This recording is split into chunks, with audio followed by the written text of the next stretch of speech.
అన్నింటినీ సమానంగా తీసుకోవడం చాలా అవసరం అని చెప్పాడు కృష్ణ పరమాత్మ భగవద్గీత సాంఖ్యయోగంలో ద్వితీయ అధ్యాయంలో. అంచేది వాళ్ళ గీత సాంఖ్యయోగంలో ఉండే స్థితప్రజ్ఞ లక్షణాలు ఆధారంగా మనం పరమాత్మ దర్శనాన్ని ఎలా పొందాలో తెలుసుకుందాం. నిత్య జీవితంలోనే అన్ని పనులు చేసుకుంటూనే నిత్య జీవితంలో పాటించాలంటే మనకి ఏమిటంటే నిత్య జీవితం అంటే నిత్యం దుఃఖం సుఖం ఏదో ఒకటి వస్తుంది. సుఖమో దుఃఖమో, సుఖస్యానంతరం దుఃఖం, దుఃఖస్యానంతరం సుఖం, ఏదో ఒకటి వస్తూనే ఉంటుంది. ఇక్కడ ఓ పెళ్ళికి వెళ్ళాం, బాగా వాళ్ళు డిన్నర్ ఏర్పాటు చేశారు బ్రహ్మాండంగా. ఇప్పుడు పెళ్ళిళ్ళలో చూస్తున్నారుగా మీరు, fried rice, lemon rice, fried rice, dry 100 రకాల రైసులు. ఇక్కడ నో రైస్ ఈజ్ నైస్. పైగా వాడు కలిపి పెడతాడు. ఆవకాయ అన్నం వాడు కలపడం యథోదరిద్దరు, మనం కలుపుకోలేము. ఇక్కడ వాడి చేత్తో వాడు కలిపింది మనం తినాలి, ఇదో కర్మ. ఇది వాడే కలిపేస్తాడు ఆయన. పులుసు రైస్, పిప్పి రైస్, మొత్తం మీద నీ రైస్ అన్నీ పిప్పి అవుతాయి. ఇన్ని పెడతారు, ఎవడో తినడం, మళ్ళీ ఇంటికి వెళ్ళి తినాలి. అక్కడ అవి సైన్స్గా ఏవో తినకుండా తింటాం మనం ఆశపడి. ఇంటికి వచ్చాం అంతే, ఇక మొదలైంది from bathroom to bedroom runs. ఏమిటో అనుకుంటూనే ఉన్నాను తిన్నాం. ఇదే చాపల్యం. పెళ్ళికి వెళ్ళడం సుఖం, ఇది తెచ్చిపెట్టుకోవడం దుఃఖం. ఈ రెండు కలిసే ఉంటాయి.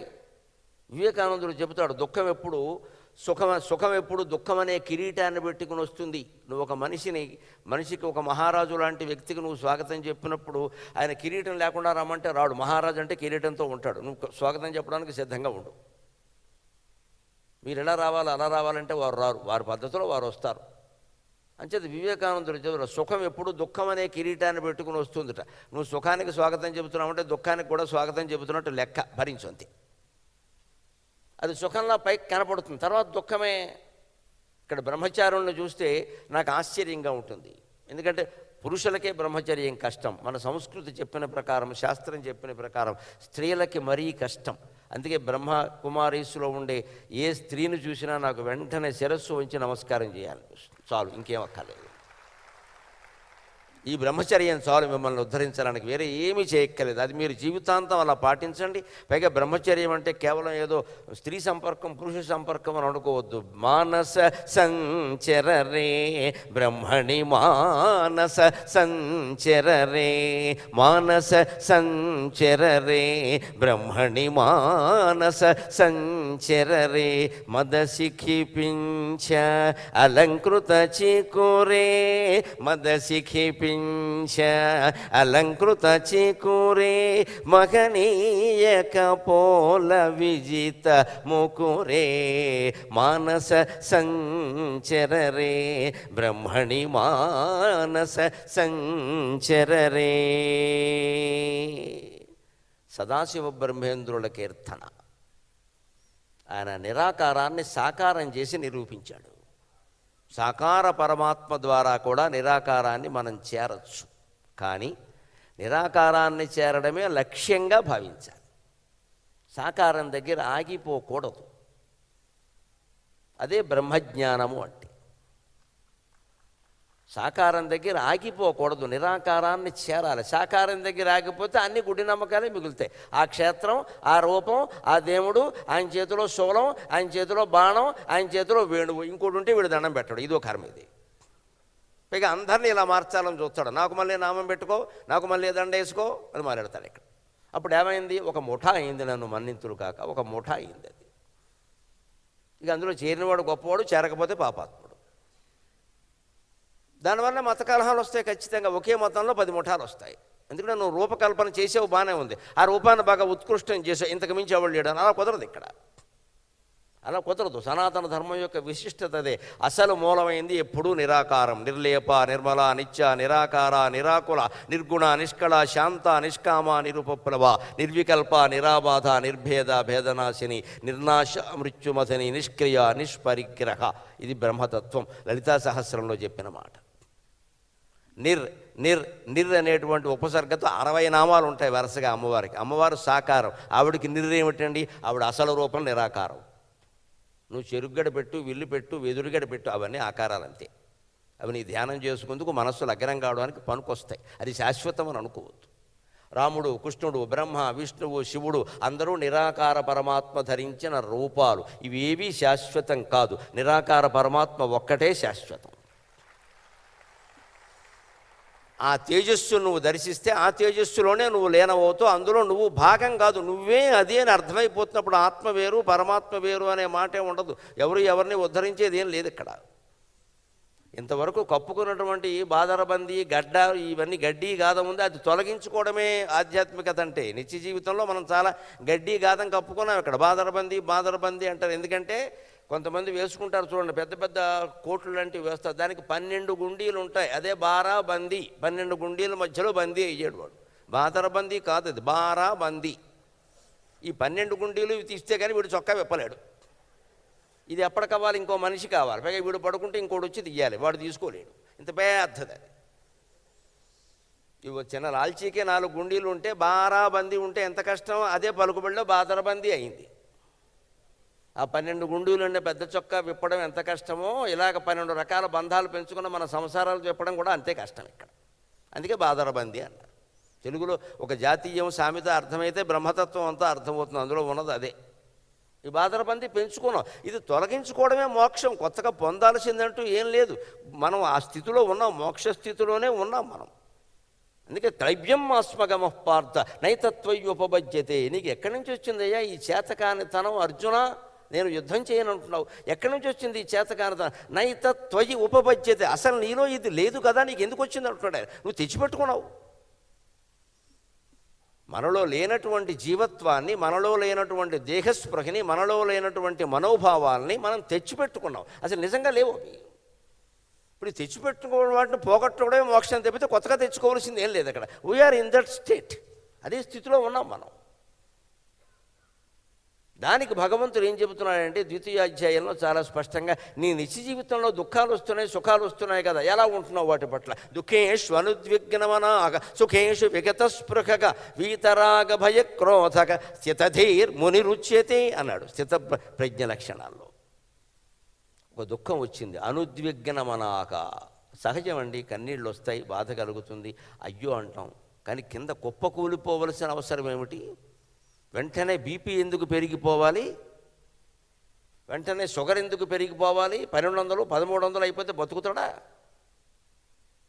ఇవన్నీ ఎందుకు పెరుగుతున్నాయి? ఆ దుఃఖం రాకూడదు అని మన మనస్సులో బాగా కోరుకున్నాం, వస్తే మనం సిద్ధంగా లేము. అంటే మనం తత్వం మనకి గడ్డి బరకంత కూడా అర్థం కాలేదు. దుఃఖం రాకుండా జీవితం ఉంటుందా? భగవద్గీత చెప్పిన కృష్ణుడికి దుఃఖం రాలేదా? కృష్ణుడు అనుభవించిన దుఃఖాలు మనం ఎవ్వరు అనుభవించాల, రాముడు అనుభవించిన దుఃఖాలు మనం ఎవ్వరు అనుభవించాల. ఒక వజ్రాల వ్యాపారి ఒక వేదాంతిగా మారే ముందు పడిన కష్టాలు, బ్రహ్మబాబా గారు పట్టిన కష్టాలు మనమేం పడలేదు ఇక్కడ. ఒక వజ్రాల వ్యాపారం నుంచి వేదాంతంలోకి రావడం అంటే ఎంత కష్టమో. వేదం మట్టిబట్టలు అమ్ముకునేవాడికి కూడా వైరాగ్యం లేదు ఇక్కడ. వజ్రాలు అమ్ముకునేవాడు మానేసి ఇందులోకి దిగాడంటే అంతకంటే యోగం ఏమిటి? అదే రాజయోగం.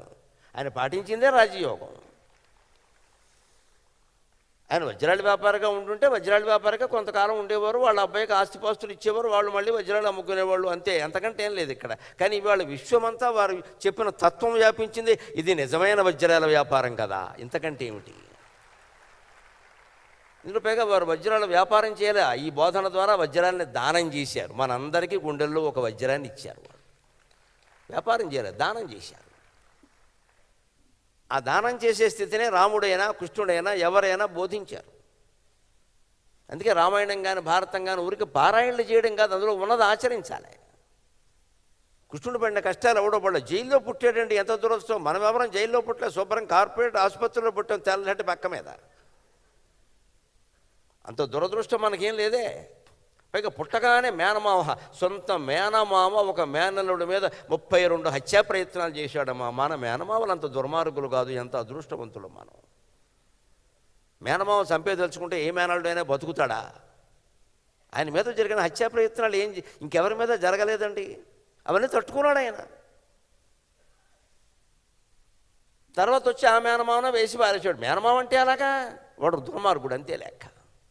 మనం ఇవన్నీ గ్రహించడం మానేసి నమ్మకం ఏం పెంచుకున్నాం? కృష్ణుడు రోహిణి నక్షత్రంలో పుట్టాడు, రోహిణిలో పుడితే మేనమామ గండం. ఎవడు చెప్పాడో తెలియదు. ఇదేమిటిది?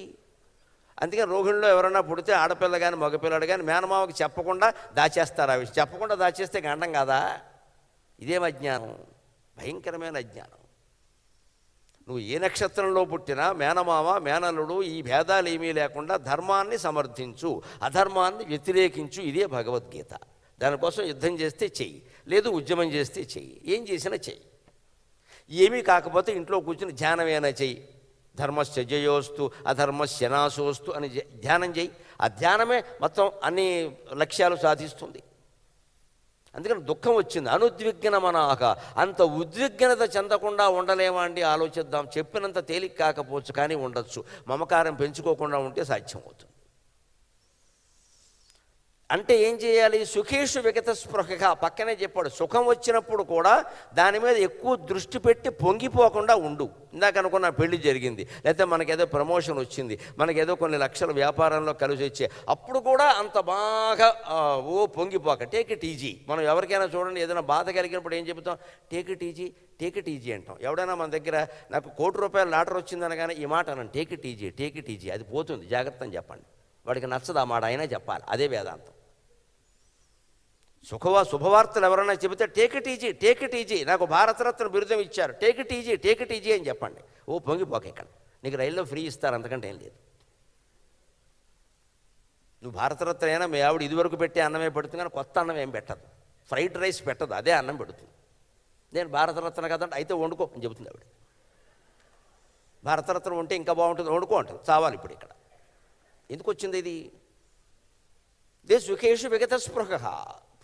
ఎంత పెద్ద సన్మానం జరిగినాయి, ఎంత గౌరవం జరిగినాయి, ఎన్ని బిరుదులు రాని, ఊరికే అలా విని ఊరుకో, వదిలేసి. ఏదో చేసేవాళ్ళు చేసుకుంటారు, దండలు వేసేవాళ్ళు వేసుకుంటారు, సన్మానాలు చేసేవాళ్ళు చేస్తారు, అయిపోయింది, ఇంటికి వెళ్ళిపో. జరుగుతున్నంతసేపు నమశివాయ నమశివాయ నమశివాయ, అదే ధ్యానం. ఇది శివుడికి జరుగుతున్న సన్మానం, నాకు కాదు. ఇది ఈ దేహంలో ఉన్నది ఆయన, వదిలిపోయింది. లేకపోతే ఏమవుతుంది? ఒకడికి సన్మానం చేస్తున్నారు వేదిక మీద, దండలు వేస్తున్నారు, చాలా దండలు ఇచ్చారు, 30-40 దండలు ఇచ్చారు. అయినా వాడు మొహంలో ఎక్కడ కాంతి కనబడ్డంలా, చిరునవ్వు కనబడ్డంలా. వీడియో తీసేవాడు కూడా ఆశ్చర్యపోతున్నాడు, ఎక్కడా నవ్వు లేదు ఏమిటి అని. ఒకడు పక్కకి వెళ్ళి అడిగాడు, సార్ కెమెరా వాడు చెప్తున్నాడు సార్, కొంచెం నవ్వండి సార్, కొంచెం నవ్వండి సార్ అంటే వాడు అన్నట్టు 100 దండలకు డబ్బులు ఇచ్చావు, 52 పడ్డాయి అన్నట్టు. వాడు ఎక్కడ నవ్వమంట? 100 దండలకు డబ్బులు ఇచ్చాం, ప్రతి దండ ₹25. ఎవడు ఖర్చు పెడతాడు? 52 పడ్డాయి, మిగిలిన 48 ఏమయ్యాయి అని అడిగాడు. అంటే ఈ సన్మానం కావాలని చేయించిన దండలకి డబ్బులు కూడా ఇచ్చాడు. మనం సుఖాలు కాదండి, దుఃఖాలు కూడా కావాలని తెచ్చుకుంటున్నాం. పిల్లలకి ఇక్కడ చదువు ఉంది, హైదరాబాద్లో చదువు లేదు, అమెరికా. పోనీ ఏమన్నా MBBS ఏం కాదండి, డిగ్రీ అమెరికా. ఎందుకంటే మావాడు అమెరికాలో చదివాడు అని చెప్పుకోవాలి. అక్కడి నుంచి వెళ్ళిన తర్వాత ఏమిటో పిల్లలు దూరం అయిపోయారు. నువ్వు తెచ్చిపెట్టుకున్నావు, ఎవడు దూరం చేసుకోమన్నాడు? వాడు వెళ్ళొద్దని చెప్పచ్చు కదా. ఇవాళ పిల్లలు మేము విదేశాలు వెళ్ళము అంటే తల్లిదండ్రులు పంపిస్తున్నారమ్మా, నన్ను మన్నింతుడు కాక పచ్చి వాస్తవం చెబుతున్నాను. తల్లిదండ్రులు పంపిస్తున్నాను, ఎందుకంటే మేనళ్ళు వెళ్ళాడు, తోడళ్ళు వెళ్ళాడు, నువ్వు వెళ్ళకపోతే నేను 10 మందిలో తలెత్తుకోవాలి, నువ్వు వెళ్ళు అని ఎడ్యుకేషన్ లోన్ పెట్టి పంపిస్తున్నారు. వాడు బతుకు పాడైపోతుంది అక్కడ. ఎడ్యుకేషన్ లోన్ వాడు ఎలా కట్టుకోవాలి? ఆ పాటి చదువు నీకు ఉభయ తెలుగు రాష్ట్రాల్లో ఎక్కడా లేదా? నువ్వు చదివే బోర్డు చదువుకి అమెరికాను ఆస్ట్రేలియా కావాలా? ఉద్యోగానికి అమెరికా, చదువుకి అమెరికా. మళ్ళీ వాళ్ళు దూరం అయ్యారని దుఃఖం. నువ్వు తెచ్చిపెట్టుకున్నదే కదా, ఎవరు పంపమన్నారు అంత దూరం? మనం తెచ్చిపెట్టుకుంటున్నాం, సుఖాన్ని దండలు ఇచ్చి సన్మానం సభ పెట్టుకున్నట్టే మన పిల్లల్ని అక్కడికి ఇక్కడికి పంపించి చివరికి ఏం చేసాం? మనం చాలా తెలివైన వాళ్ళం, కొడుకుల్ని విదేశాలు పంపించాం, కుక్కల్ని ఇంటికి తెచ్చుకున్నాం. ఎంత గొప్ప వాళ్ళమో! విదేశాల్లో ఉండే కుక్కలు మన ఇళ్లలో ఉన్నాయి, మన ఇంట్లో ఉండే కొడుకులు విదేశాల్లో ఉన్నారు, వాళ్ళు బాగుపడుతున్నారు అక్కడ. మనం కుక్కలు కుక్కలు ఉంటే ఏం చేయాలో అన్నీ తెలుసు ఎక్కువ. ఈ కుక్కను పెంచుకోవడం, దానికి భర్తకి కానీ భార్యకి కానీ పిల్లలకు కానీ ఎవరికి చేయనంత సేవ చేస్తున్నారు. అది ఎంత అదృష్టవంతురాలు! ఎందుకంటే తోడు నీడుగా ఉన్న కొడుకు కోళ్ళు ఏమయ్యారు? వాళ్ళతో పడదు మనకే. దుఃఖాలు సుఖాలు మనం తెచ్చిపెట్టుకుంటున్నాం కదా, అందుకని దుఃఖంలో ఊరికే అంత ఉద్విగ్నతకి లోను కాకు, సుఖం మీద అంత దృష్టి పెట్టుకోకు, వదిలేయి ఆ విషయాన్ని, ఎక్కడిదెక్కడ వదిలేయి. Take it easy. సుఖాన్ని కూడా టేక్ ఇట్ ఈజీ. వీత రాగ భయక్రోధక. ఈ దుఃఖానికి సుఖానికి మూలమేమిటండి? రాగ. అది చాలా గొప్ప మాట. రాగం అంటే సంగీతంలో రాగం కాదు, బేగడ బెలహరి కాదు, నాటారవి భైరవి ఆనంద భైరవి కాదు, ఎదుకుల కాంభోజి ఆ రాగాలు కావు. ఇష్టం. రాగం అంటే ఇష్టం. అందుకే రాగద్వేషాలు ఉండొద్దు అంటారు. ద్వేషం ఉండొద్దు అంటే చాలామంది ఒప్పుకుంటారు, రాగం ఉండొద్దని తెలియదు, ఇష్టం కూడా ఉండొద్దు. నీకు ఇష్టం ఉందంటే ద్వేషం వస్తుంది, ఇష్టం లేకపోతే ద్వేషం రాదు.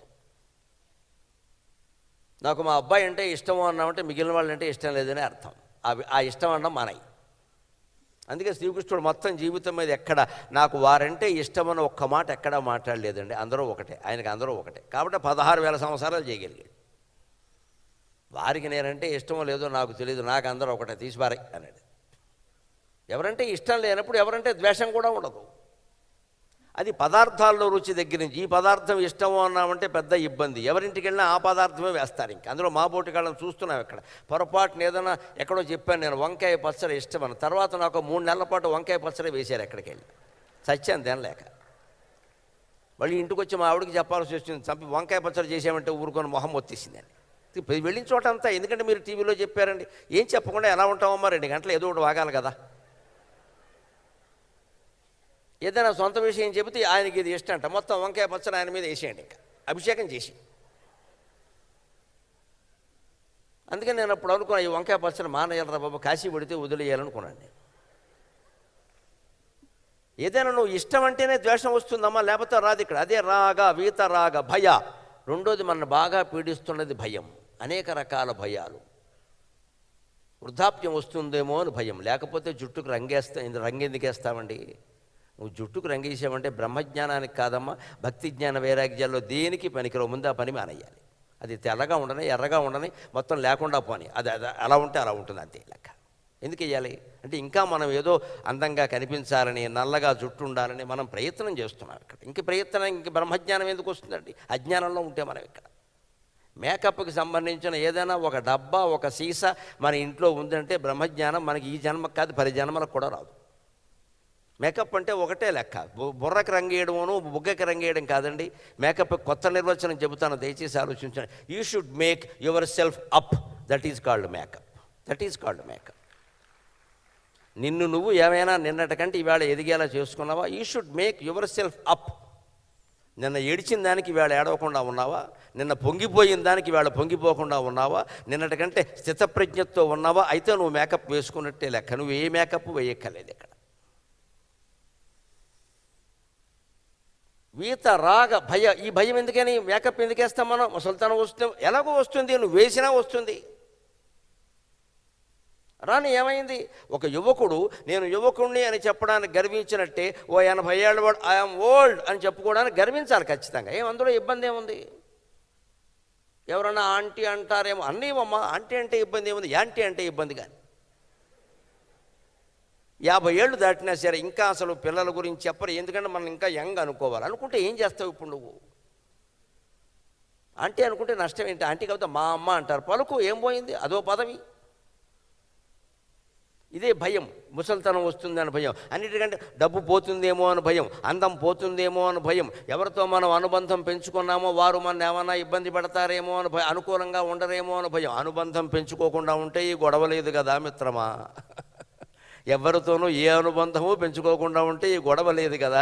సుగ్రీవుడు రామాయణంలో చెబుతాడు ఒక మాట, రాముడికే చెబుతాడు, స్మృత్వా వియోగజం దుఃఖం త్యజస్నేహం ప్రియేజనే అతిస్నేహ పరిష్వంగాత్ వర్తికి ఆర్ద్రాపి దహ్యతే అంటాడు. గొప్ప ఉపమానం చెబుతాడు వాల్మీకి అక్కడ. ఎప్పుడైనా సరే, ఎంత గొప్ప బంధమైనా సరే, తల్లి అయినా, తండ్రి అయినా, భార్య అయినా, భర్త అయినా, పిల్లలైనా, బంధాలైనా, ధన కనక వస్తు వాహనాలు ఏవైనా విడిచిపెట్టి మనిషి ఈ ప్రపంచం నుంచి వెళ్ళిపోక తప్పదు. 70 ఏళ్లకైనా 100 ఏళ్లకైనా తప్పదు. కాబట్టి వాటి మీద ప్రేమ పెంచుకోవడమే మానేయవయ్యా అన్నాడు ఆయన. అవన్నీ ఉంటాయి, ఉండడం గురించి కాదు ఇక్కడ. దాని మీదే దృష్టి పెట్టుకుంటే ఎలాగా? వదిలే, ఆ విషయాన్ని వదిలే. ఇంకా పెట్టుకునే ఆభరణం ఏదో పెట్టుకో, ఇంకా అస్తమాను దానికేసి కంకణం కంకణం అంటే మనకంటే ముందు ఎవడో చూస్తాడు, పట్టుకుపోతాడు. ఊరికే చూస్తున్నాడు ఈయన దీనికేసి అని. కంకణం పట్టుకుపోతే పర్వాలా, చేయి కోసేస్తాడు. నువ్వు దాన్ని చూడకుండా ఉంటే దాని మీద దృష్టి ఉండదు ఇక్కడ. ఎందుకు? ఆ భయం ఎలాగో పోతుంది కదా. అందుకే సుగ్రీవుడే చెబుతాడు రాముడికి, సీతాదేవి గురించి ఊరికే బాధపడుతూ ఉంటే, ఎప్పుడైనా ఎవరినైనా విడిచిపెట్టక తప్పదు కాబట్టి ఓ రామచంద్ర, ముందు నుంచే బంధం పెంచుకోవడం మానేయాలయ్యా అన్నాడు. ఆ బంధం పెంచుకోకుండా ఉన్న బ్రహ్మచారిణులు నాకు దేవతల్లా కనపడకపోతే మరేలా కనపడతారండి? ఖచ్చితంగా అదే బంధం, అదే పద్ధతి, అదే దానికి కట్టుబడి ఉండాలి. బంధాలు మీరు వదిలేశారు, వదిలేయండి. లౌకిక బంధాలు, ఏ బంధాలు పెంచుకోనిది, ఎవరిని దగ్గర జారనీయద్దు, ఎక్కువ మీరు మాట్లాడద్దు, వారిని మాట్లాడనివ్వద్దు, అంతే. స్మృత్వా వియోగజం దుఃఖం త్యజస్నేహం ప్రియేజనే. నీకు ఎంత ఇష్టమైన మనిషి మీదైనా, ఎంత ఇష్టమైన సంస్థ మీదైనా, ఎంత ఇష్టమైన వస్తువు మీదైనా నువ్వు పెంచుకున్న బంధం వదులుకుందుకు సిద్ధంగా ఉండు, తప్పదది. అది సాధ్యం కాదని చెప్పొద్దు. దానికి ఇంకో ఉదాహరణ చెబుతాడు. ఇందాక మనం జ్యోతి ప్రజ్వలన చేశాం కదా, ఒత్తి వెలక్కపోతే ఏం చేస్తాం? కొంచెం ముందుకు తోస్తాం. నేను ఎక్కడో విశ్వవిద్యాలయంలో మాట్లాడుతుంటే ఇలాగే జ్యోతి ప్రజ్వలన చేయించారు. ఆ ఒత్తి ఎంతకీ వెలగట్లా. నేను అన్నా ఒత్తి నలపండి వెలుగుతుందన్నా. నేను నలిపాడు. అప్పుడు అన్నా వీసీ గారికి చెప్పా, ఒత్తి నలిపితే కానీ మీ ఉద్యోగులు ఎవరూ పనిచేయరు కదా, దీపం కూడా అంతే అన్నా. ఎంత ఒత్తి నలపకపోతే పనిచేస్తారండి వాళ్ళ ఉద్యోగస్తులు. ఒత్తి నలపండి బాగా, వీసీ గారు అలవాటు కదా అంటే ఆయన చమత్కారానికి సంతోషించాడు. బాగా చెప్పారండి. ఒత్తేనా అంతే, నలిపితే కానీ వెలగదు. ఒక్కోసారి బాగా నూనెలో తడపాలి. దాన్నే చెబుతున్నాడు వాల్మీకి ఇక్కడ. ముందు నీటిలో గంట సేపు తడిపిన ఒత్తైనా సరే, నీటిలో గంట సేపు ఒక ఒత్తి నీటిలో పడిపోయిందండి పొరపాటుని, మనం తీసేంత అయ్యో నీటిలో పడిపోయింది వెలుగుతుందా అనుకోకండి. దాన్ని ఏం చేయాలంటే బాగా పిండేసి నూనెలో 2 గంటలు తడపాలి. అప్పుడు దానికి మళ్ళీ నూనె అణువులు పోయి నీటి అణువులు పోయి నూనె కణాలు దానికి వంట పడతాయి. అప్పుడు అది ఖచ్చితంగా వెలుగుతుంది. అంతగా నీటిలో తడిసిపోయిన ఒత్తి కూడా నూనెతో కలవగానే వెలిగింది కదా. నూనె అనడానికి సంస్కృతంలో స్నేహం అంటారు. అందుకోసం వాల్మీకి చెప్పాడు, నువ్వు స్నేహం పెంచుకున్నావంటే తడి ఒత్తి కూడా వెలుగుతుందిరా, ఎందుకు వచ్చిన వెలగడాలి ఇవన్నీ అన్నాడు. తడిపేసిన ఒత్తి కూడా స్నేహం పెంచుకోవద్దు. ఎవరితోనైనా సరే ఎంతవరకు ఉండాలో అంతవరకు. అయిపోయింది, మీ గదిలోకి మీరు, మా గదిలోకి మేము వెళ్ళిపోయామంతే. ఇంకా అక్కడికి వెళ్ళి ఏకాంతంగా ఉండడమే లెక్క. వీతరాగ భయక్రోధక. అప్పుడు ఇష్టం వదిలేసినప్పుడు, భయం వదిలేసినప్పుడు క్రోధం ఎందుకు వస్తుందండి? క్రోధాన్ని కూడా వదిలిపెట్టడమే లెక్క. స్థితధీహి, వాడి బుద్ధి స్థిరంగా ఉంటుంది. కాబట్టి ఆయనంటే నాకు చాలా ఇష్టం అన్నాడు. అలా ఉండాలంటే ఎలా ఉండాలి? తర్వాత శ్లోకంలో చెబుతున్నాడు, ఎస్ సర్వత్ర అనభిస్నేహక తత్తత్ప్రాప్య శుభాశుభం. ఎస్ సర్వత్ర అనభిస్నేహక తత్తత్ప్రాప్య శుభాశుభం. నాభినందతి నద్వేష్టి తస్య ప్రజ్ఞా ప్రతిష్ఠిత. ప్రతి విషయంలోనూ సర్వత్ర అనభిస్నేహక. స్నేహము అంటే ఇందాక చెప్పుకున్నాం, ఒక బంధం ఏర్పరచుకోవడం. అభిస్నేహము అంటే ఇంకా బంధం బాగా ఆముదం రాసేసుకోవడం మొత్తం వారికి వీరికి. నువ్వు లేనిదే నేను ఉండలేను, నువ్వు వస్తేనే నేను వస్తా, లేకపోతే నేను రాను. ఇంకెందుకు బ్రహ్మజ్ఞానం పని లేక? ఇంకా జ్ఞానం ఎలా వస్తుంది? వైరాగ్యం ఎలా వస్తుంది? పైగా ఇంకో మాట అండి, శివపురాణంలో ఉన్న మాట చెబుతున్నానమ్మా.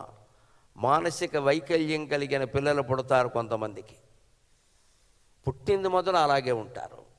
20 ఏళ్ళు ఉంటారో, 30 ఏళ్ళు ఉంటారో, 40 ఏళ్ళు ఉంటారో తెలియదు. తల్లిదండ్రులు చచ్చిపోతారు వాళ్ళకి సేవ చేయలేక. ఏం చేసినా అది మెరుగు కాదు. ఈవేళ ఆటిజం వ్యాధి ప్రపంచం అంతా వ్యాపిస్తోంది, హైదరాబాదులో కూడా గమనించాం. ఈ మానసిక వైకల్యం ఉన్నవాళ్ళు ఎందుకు పుడతారంటే మామూలు వైద్యపరమైన కారణాలు అవన్నీ పక్కన పెట్టండి, వేరే విషయం.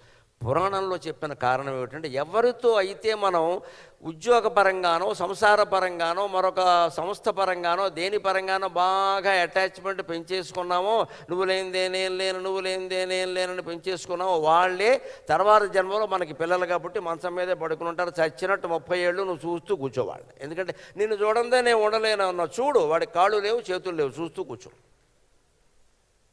వాడు కదలలేడు, నువ్వు సేవ చెయ్యాలి. కానీ నువ్వు కోరుకున్నది ఇది కాదు కదా. నువ్వేమన్నావు? నిన్ను చూడందే నేను ఉండలేనవునా, నీ కాళ్ళు చేతులు అన్నీ ఉండాలి, నువ్వు బ్రహ్మాండంగా పనిచేయాలని చెప్పలేదు కదా. దేవుడు చాలా తెలివైన వాడండి. అంటే మనం ఏది కోరితే అదే చేస్తాడు, అక్కడ చుక్కట్టేస్తాడు ఆయన. ఎందుకంటే నేను వాడిని చూడందే నేను ఉండలేను అన్నావు, కానీ వాడికి సర్వావయవాలు ఉండాలని నువ్వు చెప్పలేదుగా, అంతే. ఎందుకంటే మనకి ఎన్ని తెలివితేటలుంటాయి, మనం పుట్టించిన వాడికి ఎన్ని ఉంటాయి వరాలు ఇచ్చేవాడికి, అంతే. ఆ స్థితిని ఎందుకు కొని తెచ్చుకోవాలి? కారణాలు వేరే ఉండనండి. ఇవాళ ఆటిజం వ్యాపిస్తుందంటే దానికి కారణం కనిపిస్తుంది స్పష్టంగా. స్మార్ట్ ఫోన్లు వాడుతున్నారు బ్రహ్మాండంగా, పక్క మీద పెట్టుకుంటున్నారండి ఫోన్లు. పిల్లలు అక్కడే ఉన్నారు, నెలలు నిండని పిల్లలు. వాళ్ళ మీద రేడియేషన్ ప్రభావం వచ్చిందమ్మా, వాళ్ళకి మెదడు ఎదగడం లేదు.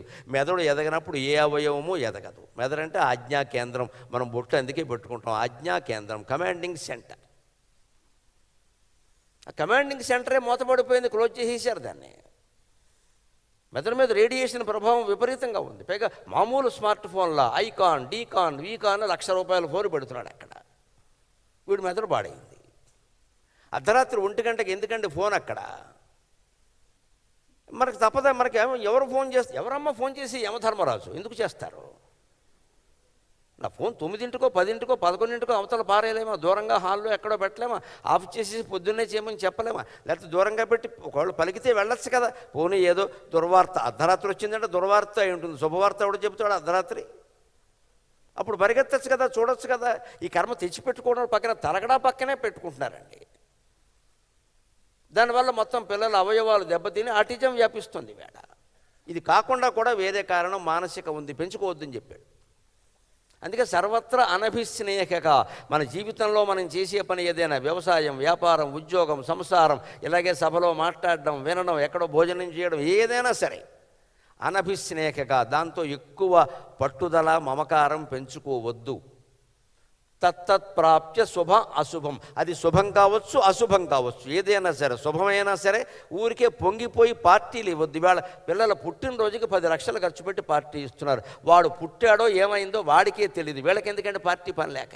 వాడు ఉయ్యాల్లో ఉన్నాడు, తల్లి ఎత్తుకుంటే బాగుండని వాడు చూస్తున్నాడు. ఈ తల్లి ఎత్తుకోవడం మానేసి పట్టుచీరడు కొట్టుకుని అందరి దగ్గరికి మీరు వచ్చారా, వారు ఎందుకు రాలేదు, వారు ఎందుకు వస్తారు మన ఇంటికి, పిల్లడు ఇక్కడ పోయాడు, ఇక్కడ ఉన్నవాడు. మన డబ్బులు ఉన్నాయని మనం చెప్పుకోవడం కోసం పిల్లలకి పుట్టినరోజు పార్టీలు చేస్తున్నాగా, లేకపోతే చేయాల్సిన అవసరం ఏం లేదండి. వాడికి తెలియదు, అది పుట్టినరోజో పెళ్లి రోజో వాడికి తెలియదు. నువ్వెందుకు చేస్తావు పని లేక, నీ స్వార్థం కోసం చేస్తున్నావు ఇక్కడ. పైగా తర్వాత ఆ పిల్లలు మనకు కలిసి రాకుండా పోయేసరికి, చిన్నప్పుడు వీడు పుట్టినరోజుకి 10 లక్షలు ఖర్చు పెట్టాను, ఈవేళ తల్లిని పట్టించుకోవడం, నువ్వు ఆ వేళ వాడిని పట్టించుకున్నావా, తల్లి నమస్కారం. వాడిని ఉయ్యాల్లో పెట్టి నువ్వు ఊరంతా తిరిగావు ఇక్కడ, దాన్ని ఫేస్బుక్లో పెట్టావు, ఫోటోలు తీసావు, వీడియోలు తీసావు, నీకు లైకులు రావాలి, బొట్టన వేలు చిటికిన వేలని చూసావు, పిల్లని చూడలేదు ఇక్కడ. వాడు గుక్కడు పాల కోసం ఏడిచాడు, వాడు ఈ తల్లి పాలివదాయ. ఇదే నిత్య జీవితంలో భగవద్గీత, ఆధ్యాత్మికతను ఆచరించండి. ఎందుకు అంత చేయాలి? పైగా దీనికి అప్పులు, ఇంత డబ్బు లేదు అప్పులు చేయడం దీనికి. అంచేది ఎక్కడ శుభ అశుభం, అలాగే అశుభం వచ్చింది, జరగకూడదు ఏదో జరిగింది, దానికి చేయవలసింది ఏదో చేయండి, అయిపోయింది. అంత్యక్రియలు చేయాలి, బాగుంది, 10 రోజులు ఏదో కర్మకాండ చేసేయండి, అయిపోయింది. ఇంక దాని గురించి ఎవరు వ్యాఖ్యానించదు ఇక్కడ. దాన్ని ఇంకా మనసుకు పట్టించుకోబాడు, ఏంది నేను ఉండలేకపోతున్నానండి, ఏమిటో తోచడం లేదంటే ఆయనతో బాగా పెంచేసుకున్నావు నువ్వు ఇక్కడ. ఆ పెంచుకోవడమే తప్పు. ఆయన లేకపోయినా మనం ఉండాలి, వారు లేకపోయినా మనం ఉండాలి, వారు ఉన్నా ఉండాలి. ఉన్నంతకాలం మానవ సంబంధాలు ఎలా ఉంటాయంటే విచిత్రంగా, ఉన్నంతకాలం వాళ్ళతో పడక ఏడుస్తారు, పోయేసరికి మాత్రం వెళ్ళిపోయాడు, నువ్వేగా వెళ్ళగొట్టేసింది. ఉన్నంతకాలం ఎలా ఏడుస్తారు, పోతే అలా ఏడుస్తారు. చాలా విచిత్రం అండి. ఏ మానవ సంబంధాన్ని నమ్మడానికి వీల్లేదమ్మా. మాధవ సంబంధం ఒక్కటే శాశ్వతం, ఖచ్చితంగా పరబ్రహ్మతో మనకు ఉండే సంబంధం. ఆత్మబంధం తప్పితే అనవసర బంధాలు నమ్మడానికి వీల్లేదుగా. అందరూ తలు డ్రామా ఆడుతున్నారు ఇక్కడ. నాకు మొహమాటం లేకుండా మాట్లాడడమే అలవాటు. అందరూ తలు డ్రామా ఆడతారు. భార్యో డ్రామా, భర్తో డ్రామా, పిల్లలు అంతకంటే పెద్ద డ్రామా, ఊళ్ళో వాళ్ళు అంతకంటే గొప్ప డ్రామా. వీడెవడు మనతో వచ్చేవాళ్ళు లేడు, మనతో ఉండేవాళ్ళు లేడు ఇక్కడ.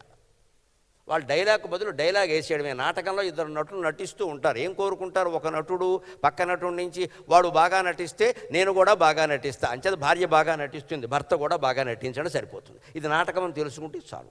ఆ నాటకానికి అతీతంగా ఉండగలిగిన బ్రహ్మకుమారి సోదరీమణులకు మరోసారి నమస్కారం చేస్తున్నాను. మీరు నాటకమే వదిలేశారు, గొడవలేదు. చెప్పారు కదా, సినిమాలు చూడరు, పార్టీలకు వెళ్ళరు, మద్య మాంసాలు సరేసరి ఆ జోలికి. ఇంతకంటే యోగం ఏమిటండి? సినిమాలు చూడకుండా ఉండగలిగితే జీవితం అంతా బ్రహ్మాండంగా ఉంటుంది. అందులో ఇవాళ వచ్చే సినిమాలు చూసేలా ఉన్నాయా? ఇదేమన్నా లవకుశ రామ పట్టాభిషేకమా చూడడానికి? ఇక్కడ ఏముంది? చూడకపోవడమే మంచిది. దానికి తోడు ఈ స్మార్ట్ ఫోన్ కూడా వదిలేస్తే గొడవలేదు. ఇంకా ఏం చూడక్కల్లా. వాడితో మొదలెట్టామనుకోండి, వాట్సాప్ అని అడ్డమైన విషయాలు నాకు పంపి, దీని మీద మీ స్పందన, ప్రతి దాని మీద మనం స్పందించాలి. ఎక్కడ పనేం లేదా? ఇదేమన్నా బ్రహ్మజ్ఞానమా, వేదాంతమా, వైరాగ్యమా? ఏమిటట? లోకంలో అనేకం జరుగుతాయి, స్పందించాం అంటే అసలు ఆ యంత్రమే మన దగ్గర ఉండదు, తీసేయి, మనకేం అవసరం. ఇది సర్వత్రా అనభిస్నేహ తత్తత్ప్రాప్య శుభాశుభం నా అభినందతి నద్వేష్టి. శుభం జరిగింది కదా అని ప్రత్యేకించి అభినందించొద్దు, అలాగే అశుభం జరిగింది కదా అని దాన్ని వ్యతిరేకించను వద్దు, రెండూ వద్దు. తస్య ప్రజ్ఞ ప్రతిష్ఠిత, ఇది స్థిత ప్రజ్ఞ లక్షణం. అంటే అతని ప్రజ్ఞ, ఆమె ప్రజ్ఞ సుస్థిరంగా, ప్రతిష్ఠిత అంటే ప్రతిష్ఠ చేయబడింది. మామూలుగా మనం ఇంట్లో దేవుడు బొమ్మ పెట్టుకున్నాం అనుకోండి, ఓసారి దాన్ని అక్కడ బాగులేదంటే తీసి ఇంకో చోట పెడతాం. లేకపోతే ఇంటికి ఎవరైనా వస్తే మనకు కావాల్సిన ఈ బొమ్మ బాగుంది నాకు కావాలి అంటే ఇచ్చేస్తాం. దేవుడు గుళ్ళో ప్రతిష్ఠ చేసిన బొమ్మను ఎవరికి ఇవ్వలేం కదా, దాన్ని ఆరాధన చేసి శతాబ్దాల తరబడి అక్కడే ఉంచుతాం కదా. తస్య ప్రజ్ఞ ప్రతిష్ఠిత, నీలో ఉండే స్థిత ప్రజ్ఞని దేవుడు గుళ్ళో విగ్రహాన్ని ప్రతిష్ఠించినట్టుగా ప్రతిష్ఠించు, దాన్ని ఇంకా కథలు నీకు అక్కడి నుంచి, ఆ ప్రజ్ఞలోనే నువ్వు ఉండు. ఈ మాట ఈ అధ్యాయంలో 5-6 సార్లు వాడతాడు పరమాత్మ. తస్య ప్రజ్ఞ ప్రతిష్ఠిత, తస్య ప్రజ్ఞ ప్రతిష్ఠిత. ఇలా ఇంద్రియాల నుంచి మనం ఇంద్రియాలను నిగ్రహించుకోవడం ఎలాగా తర్వాత శ్లోకంలో చెబుతున్నాడు. విషయా వినివర్తంతే నిరాహారస్య దేహినక, విషయా వినివర్తంతే నిరాహారస్య దేహినక, రసవర్జ్యం రసోప్యస్య పరం దృష్ట్వా నివర్తతే. ధ్యానం ఎంతో కాలంగా చేస్తున్న వాళ్ళకు కూడా పరబ్రహ్మ సాక్షాత్కారం ఎందుకు కాదో, ఎలా అయితే అవుతుందో చెబుతున్నాడు. చాలా కీలకమైన మాట ఇది. విషయా వినివర్తంతే నిరాహారస్య దేహినక. మన సంస్కృతిలో ఉపవాసాలు ఉంటాయి, అవి చాలా గొప్పవి. ఇవాళ డైటింగ్ అనే పేరు మీద దాన్నే చెబుతున్నారు ఇక్కడ. ఏకాదశి ఉపవాసం నెలకు 2 సార్లు తప్పదు. ఉపవాసం అంటే కటిక ఉపవాసం చేయడము తప్పే. అలాగని అన్నానికి బదులు పిండి, అరటిపళ్ళు, ప్రసాదాలు లాగించేయడము తప్పే. ఎక్కువ తినడమో తప్పే, అసలు తినకపోవడం తప్పే. ఉపవాసం చేస్తే ఖచ్చితంగా అల్పాహారం తీసుకునే టైంకి అది మానేసాం కాబట్టి 1 గ్లాసు మజ్జిగ తాగాలి. ఎందుకంటే కడుపు, ఇందులో పేగులు అవి క్లచెస్లా ఉంటాయి, రంపపు ముళ్ళులాగా. పడాయి ఇంకా పడాయమే, లేకపోతే నిన్ను తింటా అన్నట్టుగా ఉంటాయి ఇవి. అంచేది 8:30కి మనం ఇడ్లీ తినో అల్పాహారం తినే అలవాటు ఉంటే ఆ సమయానికి ఇడ్లీయో దోశ తిను, లేకపోతే 1 గ్లాసు మజ్జిగ పారాయి, దాంతో సంతోషిస్తుంది. ఈ పూటకి ఇంతే ప్రాప్తం అని. మళ్ళీ అన్నం తినే సమయం వచ్చింది, 2 గ్లాసులు తాగాయి. మరి అన్నం కదా, కొంచెం ఎక్కువ ఆహారం, 2 గ్లాసులు మజ్జిగ తాగాయి. ఊరుకో, పాలు మజ్జిగో, కాఫీ టీలు కాదు. మళ్ళీ సాయంత్రం ఏదో కాస్త టీ తాగే అలవాటు ఉంది, మానయ్య మజ్జిగ తాగాయి. రాత్రి 2 పళ్ళు తిని పడుకో. ఇది రోజు ఉపవాసమే. ఇందులో కటిక ఉపవాసం చేస్తే ప్రమాదం ఏమిటంటే, ఆ ఉపవాసం పెరిగిన కొద్దీ మనిషికి జ్ఞాపక శక్తి నశిస్తుంది. మనకి ఉపవాసాలు ఎక్కువ ఎందుకు చేయమంటారంటే, కటిక ఉపవాసం కాకుండా ఇలా పాలు మజ్జిగో తాగి ఉపవాసాలు చేస్తే క్రమంగా మనస్సులో ఉన్న జ్ఞాపకాలు ఉన్నాయి చూడండి. అక్కడే ఇన్ని లక్షలు దాచా, ఈ బ్యాంక్ లాకర్లో ఇంత బంగారం పెట్టా, ఈ వీడితో నాకు ఈ సంబంధం ఉంది, వాడు నన్ను తిట్టాడు, వీడు నన్ను కొట్టాడు, ఈ భావాలన్నీ మనస్సులో ఉన్నాయి. అవన్నీ క్రమంగా మరుపుకు వచ్చేస్తాయి. ఆ మరుపుకు రావడమే జ్ఞానం. మర్చిపోవాలి, క్రమంగా మర్చిపోవాలి. అన్నం తినడం మానేస్తే జ్ఞాపక శక్తి తగ్గిపోతుంది. అంచేది విద్యార్థులు, యువతులు బాగా తినాలి. 60 ఏళ్ళు దాటినవాడు క్రమంగా తగ్గించాలి. ఎందుకని మనకి ఇంక జ్ఞాపకాలు అవసరం లేదు ఇక్కడ. అందులో సన్యాసి జీవితంలో ఉన్నామంటే జ్ఞాపకాలు వెళ్ళిపోవాలి. ఎప్పుడో 10 ఏళ్ల క్రితం జరిగింది. ఎవరో వచ్చారు, నన్ను గుర్తుపట్టారా మీరు అన్నాడు. నేను గుర్తుపట్టాను, నన్నేం అనుకోకుండా అని చెప్పాలి. ఇంక వీరేదో గుర్తుపట్టడం, వీరికి జ్ఞాపక శక్తి ఎక్కువ, ఈ సర్టిఫికెట్లు మనకు అవసరం లేదు ఇక్కడ. నేను 1000 పద్యాలు ఏకధాటిగా 8 గంటల్లో అప్పగించిన వాడిని అమ్మ, అందులో సందేహమే లేదు. గిన్నీస్ బుక్ రికార్డు ఉంది అక్కడ, అప్పగించిన వాడిని. కానీ 2018లో అవధానాలు చేయడం మానేశాక ఇప్పటికీ 6 ఏళ్ళు అయిన తర్వాత నేను అవధానాలు పద్యాలు కాదమ్మా, మనుషులను గుర్తుపెట్టుకోవడం కూడా మానేశాను. నేను పెట్టుకోవట్లేదు, వదిలేస్తున్నాను. ఎక్కడికక్కడ వదిలేయాలి. జీవితం మొత్తం బాగుండాలంటే 3 సూత్రాలు పాటించాలి. ఎక్కడ వస్తువు అక్కడే పెట్టాలి, ఎప్పటి పని అప్పుడే చేయాలి, ఎక్కడ విషయం అక్కడే వదిలేయాలి. అంతే, వదిలే విషయం. కొంతమంది నన్ను కూడా కలిసినప్పుడు, ఏమండి మనం ఒకసారి కలిసామంటారు. నాకు గుర్తు లేదండి, మీరెవరో చెప్పండి అంతే. ఎందుకంటే ఆయన ఎవరు రైలు ఎక్కించడానికి ఒక సంచి పట్టుకొచ్చుంటున్నారు, ఇప్పుడు ఆయన నేను గుర్తుపెట్టి, మీరా వెంకటరెడ్డి గారు బాగున్నారు, అయ్య బాబాయ్ మీరు రైలు ఎక్కించినట్టుగా ఎవడో ఎక్కించాలి. ఆయన రైలు ఎక్కించడంలో ఏమైనా ఎక్స్పర్ట్ ఏమిటి ఈయన అని నేను అనాలి, ఆయన ఉద్దేశం అది.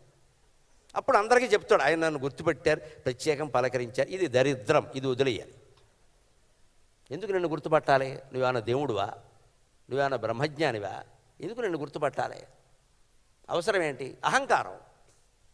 నేనంత చేశాను, మీకు చేయమని ఎవరు చెప్పారు? మానేసేయి. ఖచ్చితమైన వైరాగ్యం అంటే ఇదే. వాడి నుంచి మనం ఏదో రూపాయి ఆశించామంటే వాడు మన నుంచి 10 రూపాయలు ఆశిస్తాడు. రూపాయే నాకు అక్కల, కాబట్టి 10 రూపాయలు నా నుంచి ఆశించద్దు. నేను మర్చిపోయాను విషయం. వదిలేయాలి ఎక్కడికక్కడ. ఇప్పుడు ఇది కార్యక్రమం ఉందో వచ్చాం అంతే, లెక్క అయిపోయింది అది. దీనిలో 20 ఏళ్ళు గుర్తుపెట్టుకోవాల్సిన పనేం లేదు. రోజు కార్యక్రమాలే. తెల్లారితే జగ్గైపోయి వెళ్ళాలి. అక్కడికి ఎవడొస్తాడు కూడా, వీళ్ళు వస్తారేంటి? నేను ఎక్కడో ఐ ఫోకస్కి వెళ్ళాం, అది అయిపోయింది, ఇవాళ ఇది అయిపోయింది, రేపు అది అయిపోతుంది. ఆ చెప్పిన సారాంశం మిగులుతుందిగా చాలు, దాన్ని ఆచరిస్తే చాలు. మనుషులను గుర్తుపెట్టుకోవడం ముఖ్యం కాదు ఇక్కడ. కులాలు గోత్రాలు మొత్తం మనకెందుకండి? ఇదే బంక బాగా అంటించుకోవడం అంటే. అది వదిలేమని చెబుతున్నాడు భగవంతుడు. అన్నం తినడం మానేస్తే కలిగే ఒక పరిణామం, దాని ప్రయోజనం అన్నాను నేను. పరిణామం ఏమిటంటే జ్ఞాపక శక్తి తగ్గిపోతుంది. అందుకే పూర్వపు ఋషుల్లో ఒక ఆయన వరుణుణ్ణి ఆయన కుమారుడు భృగు అడుగుతాడు, సృష్టికి మూలం ఏది అంటే ఆయన చెప్పడండి. మన ఋషి సంస్కృతిలో గొప్పతనమే చెప్పడం. నువ్వు తెలుసుకో, నువ్వు తెలుసుకో, నువ్వు తెలుసుకో. నేను చెబితే నేను గురువును కాబట్టి, నేను తండ్రిని కాబట్టి నేను చెప్పిందే నిజం అంటాను, నువ్వు తెలుసుకో అంటాడు ఆయన. ఆయన వెళ్ళి 15 రోజులు అయ్యాక వచ్చి, అన్నం పరబ్రహ్మస్వరూపం అన్నం బ్రహ్మేతి విజానాత్ అన్నాద్యేవ కల్విదాని భూతాని జాయంతే అన్నేన జాతాని జీవంతి అన్నం ప్రయంతి అభిషం విశంతీతి అన్నాడు. అన్నమే పరబ్రహ్మ అంటే, అవునా అన్నమే పరబ్రహ్మ, బాగుందిరా అలాగే ఉండంటాడు. మళ్ళీ తర్వాత ఏమంటే నాన్నగారు ఇది నిజమేనా అంటే, నిజమో కాదో నువ్వే తెలుసుకోవాలి, నేను చెప్పనంటాడు. మళ్ళీ ఆయన వెళ్ళొచ్చి అంటాడు, నిన్న అన్నం వండుకున్నామండి, అమ్మ వండింది, నేను తిన్నాను, ఆ అన్నం కొంచెం పాచిపోయింది, దానికి చీమలు పట్టాయి. దేవుడైతే అన్నం చీమలు పట్టకూడదు కదా, దేవుడికి చీమలు పడతాయా, అందుకని అన్నం బ్రహ్మ కాదేమో అని అనుమానంగా ఉందండి అంటే, ఓకే మరి ఏదో నువ్వే తెలుసుకో అంటాడు ఆయన. కాదని నువ్వే చెబుతున్నావు కదా, తెలుసుకో. ఇదండి వైదిక విద్యా విధానం. పూర్తి ప్రాక్టికల్, పూర్తి ప్రాక్టికల్. ఎక్కడ థియరీ ఉండదు, చెప్పరు. నువ్వు తెలుసుకో, నువ్వు తెలుసుకో. కానీ ఆ అన్నం మానేసి, అన్నం మానేయి నీకు తెలుస్తుంది అన్నాడు. 15 రోజుల పాటు అన్నం మానేశాడు. అప్పుడు కొడుకును పిలిచి వరుణుడు భృగువును అడుగుతాడు, నీకు మొన్న 15 రోజుల క్రితం నేను చెప్పిన వేదం పనస ఉంది, దాన్ని అప్పగించమంటాడు. అప్పగించలేడు. సగం గుర్తొస్తుంది, సగం రాదు. ఎందుకని? అన్నం జ్ఞాపక శక్తికి పనిచేస్తుంది, అంతకంటే ఏం లేదు. విషయం వదిలేయి. అన్నం పరబ్రహ్మను చూపించదు. అన్నం పరబ్రహ్మ స్వరూపం అని ఎందుకన్నారంటే దుర్వినియోగం కాకుండా ఉండడానికి, అంతవరకే దాని పరిమితి. అన్నం పరబ్రహ్మ స్వరూపం కదా, 10 కేజీలు అన్నం తింటే చచ్చిపోతాడు సాయంత్రానికి. ఇదే మానుకోవాలి. అందుకోసం అందుకే విషయాలు ఎలాగైతే పదార్థాలు నిరాహార దీక్ష పట్టిన వాళ్ళకి ఎన్ని పదార్థాలు పెట్టినా ఒకటే కదా, తినరు కదా. అలాగే ఈ శబ్దం, స్పర్శ, రూపం, రసం, గంధం, ఈ 5 కదా విషయాల. శబ్దస్పర్శ రూపరస గంధాలు. వీటికి మనం దూరంగా ఉండాలి అంటే రసవర్జ్యం. ముందు వాటి మీద రుచిని పెంచుకోవడం మానై. నాకు గులాబ్ జామ్ ఇష్టం, నాకు గులాబ్ జామ్ ఇష్టం అంటే నిన్ను సంపదలుచుకున్నవాడు గులాబ్ జాములోనే విషం కలుపుతాడు. నమశివాయ. ఎందుకు చెప్పేవు అనవసరంగా ఇష్టమని? ఏ పదార్థమైనా మనకి ఇష్టం అన్నామంటే మన మీద ప్రయోగాలు చేసేవాళ్ళందరూ ఆ పదార్థంతోనే చేస్తారు. మన వశం చేసుకోదలుచుకున్నాడు ఆ పదార్థం ఎక్కువ పెడతారు, మనం వాళ్ళ ఇంటికి వెళ్ళిపోతాం. ఇంకా దాంతోనే వాయులు జరుగుతాయి. అంచేత రసవర్జ్యం. ముందు నాకు ఇష్టం, ఈ రుచి ఇష్టం, ఈ తీపి ఇష్టం, ఈ కారం ఇష్టం, ఈ పులుపు ఇష్టం, ఈ వగరు ఇష్టం అని చెప్పడం మానే. కానీ వచ్చిన ఇబ్బంది ఏమిటో తెలుసా? చెప్పడం మానేసినా, రుచి ఇష్టం లేదని చెప్పినా ఆ రుచి పట్ల మన వాంఛ మనస్సులోంచి పోలేదు. ఊరికి చెప్పడం మానేసాం అంతే. వేదాంత ఉపన్యాసం చాలా చెప్పడం చాలా తేలిక. అతి కష్టం ఏమిటంటే దాన్ని ఆచరించడం వెనక. లోకంలో 3 విద్యలు ఉంటాయి: వ్యాకరణం, కవిత్వం, వేదాంతం అని. వ్యాకరణం చెప్పేవాడికి కష్టం, వినేవాడికి కష్టం. కవిత్వం ఉందే చెప్పేవాడికే కష్టం, వినేవాడికి కష్టం ఏముంది? కొడితే చప్పట్లు కొడతాడు, లేకపోతే ఊరుకుంటాడు. కానీ వేదాంతం ఉందే ఎంత గొప్ప విద్య అంటే ఇది. చెప్పేవాడికి సుఖం, వినేవాడికి సుఖం. ఎన్ని గంటలైనా మాట్లాడచ్చు, ఏది ఆచరించాల్సిన అవసరం లేదు. ఎందుకు ఇంతసేపు మాట్లాడారు? బ్రహ్మతత్వం అని చెప్పచ్చు. ఇక్కడ 2 నిమిషాల్లో ముగించవచ్చు. అదేమిటండి 2 నిమిషాల్లో ముగించ? అంతే, సూక్ష్మంలో మోక్షం. ఈయనకు మాట్లాడాలని లేదు, అంతే తేడా. ఇది వేదాంతం తేలిక. అందుకే వేదాంత ఉపన్యాసాలు బాగా నడుస్తాయి. ఇవాళ ఆధ్యాత్మిక ఉపన్యాసాలకు ఉన్న గిరాకీ సామాన్యమైన గిరాకీ కాదండి. ఇక్కడ ఏ వృత్తి లేనివాడు ఇందులోకి వస్తే బ్రహ్మాండంగా రాణిస్తాడు. నీకు మాటలేగా ఏది చేయక్కర్లేదు, చెప్పలాగా గంటలు గంటలు చెప్పు. దేవుడు, మహిమ, మాయ, కాశీ, రామేశ్వరం, నీ ఇష్టం చెప్పుకో. అందరూ బస్సు చేసి వెళ్ళిపోతారు కాశీ. ఆ బస్సు కమిషన్ ద్వారా ఈయనే సంపాదించుకోవచ్చు. తర్వాత యాత్రా స్పెషల్ వాడు బాగుపడ్డాడు. యాత్రకి వెళ్ళొచ్చిన వాడు బాగుపడ్డాడు. ఇన్ని యాత్రలు చేశారు. ఒక మాత్ర వేసుకుంటే శరీరంలో మార్పు వస్తుంది కదా మిత్రమా. ఒక యాత్ర చేస్తే మార్పు రావద్దా? ఆలోచింతురుగాక. ఎన్ని యాత్రలు చేసినా అదే దెబ్బలాట్లు. ఇంట బయట, అసెంబ్లీలో, రోడ్డు మీద అదే దెబ్బలాట్లు, అదే యుద్ధాలు. ఏమీ మానలేదే. ఎక్కడ మార్పు వచ్చింది? అంచేత యాత్ర ప్రయోజనం ఏం లేదు, ఊరికే తిరిగి రావడం, ఫోటోలు తీసుకోవడం తప్ప. ఎందుకు లేదు? మన మనస్సు మీద మనం దృష్టి పెట్టలా. రసవర్జ్యం రసోప్యస్య. రసం అలాగే ఉంది, రుచిని మీద కాంక్షను విడిచిపెట్టావు కానీ నీ మనస్సులో అసలు ఈ పదార్థమే నాకు అక్కర్లేదు అనేటువంటి భావానికి రాగలిగావా? ఎప్పుడు వస్తాడు అంటే పరం దృష్ట్వా నివర్తతే, పరమాత్మ దర్శనం అయినప్పుడు మాత్రమే ఆ విషయవాంఛల్ని వదిలిపెట్టగలుగుతాడు. ఆ దివ్య తేజస్సు మనని ఆక్రమించినప్పుడు, ఆ తేజస్సులో మనం ఒక భాగమైన నిర్ధారణ అయిపోయినప్పుడు, మనం అందులో లీనమైపోయినప్పుడు ఈ ప్రపంచమంతా మాయా మాయా మాయా అని తెలుసుకోగలిగితే ఖచ్చితంగా దేని మీద దృష్టి ఉందండి. ప్రపంచం మాయా అని తెలిసిన వాడిని ఏ విషయమో ఆకట్టుకునే ప్రశ్న లేదు, అలాగే ఉండగలుగుతారు. ఆయన వజ్రాల వ్యాపారం వదిలేసి ఈ ఇందులోకి వచ్చాక ఎందుకు ఉండగలిగాడంటే ప్రపంచం మాయని అర్థమైపోయింది ఆయనకి. అందుకని ఇందులో ఏమీ అక్కర్లేదు, ఆత్మదర్శనం ఒకటే ముఖ్యం, ఆత్మ సాక్షాత్కారం ఒకటే ముఖ్యం అన్నారు. అదే బోధించారు ఖచ్చితంగా, అదే మనం తెలుసుకోగలగాలి. ఇందులోనే వచ్చే ఇబ్బంది ఏమిటయ్యా, ఎంత పెద్దవాడైనా మాయలో పడిపోతాడు. యతతోక్ష్యపి కౌంతేయ పురుషస్య విపశ్చితః, యతతోక్ష్యపి కౌంతేయ పురుషస్య విపశ్యతః ఇంద్రియాణి ప్రమాధీని హరంతి ప్రసభం మనః.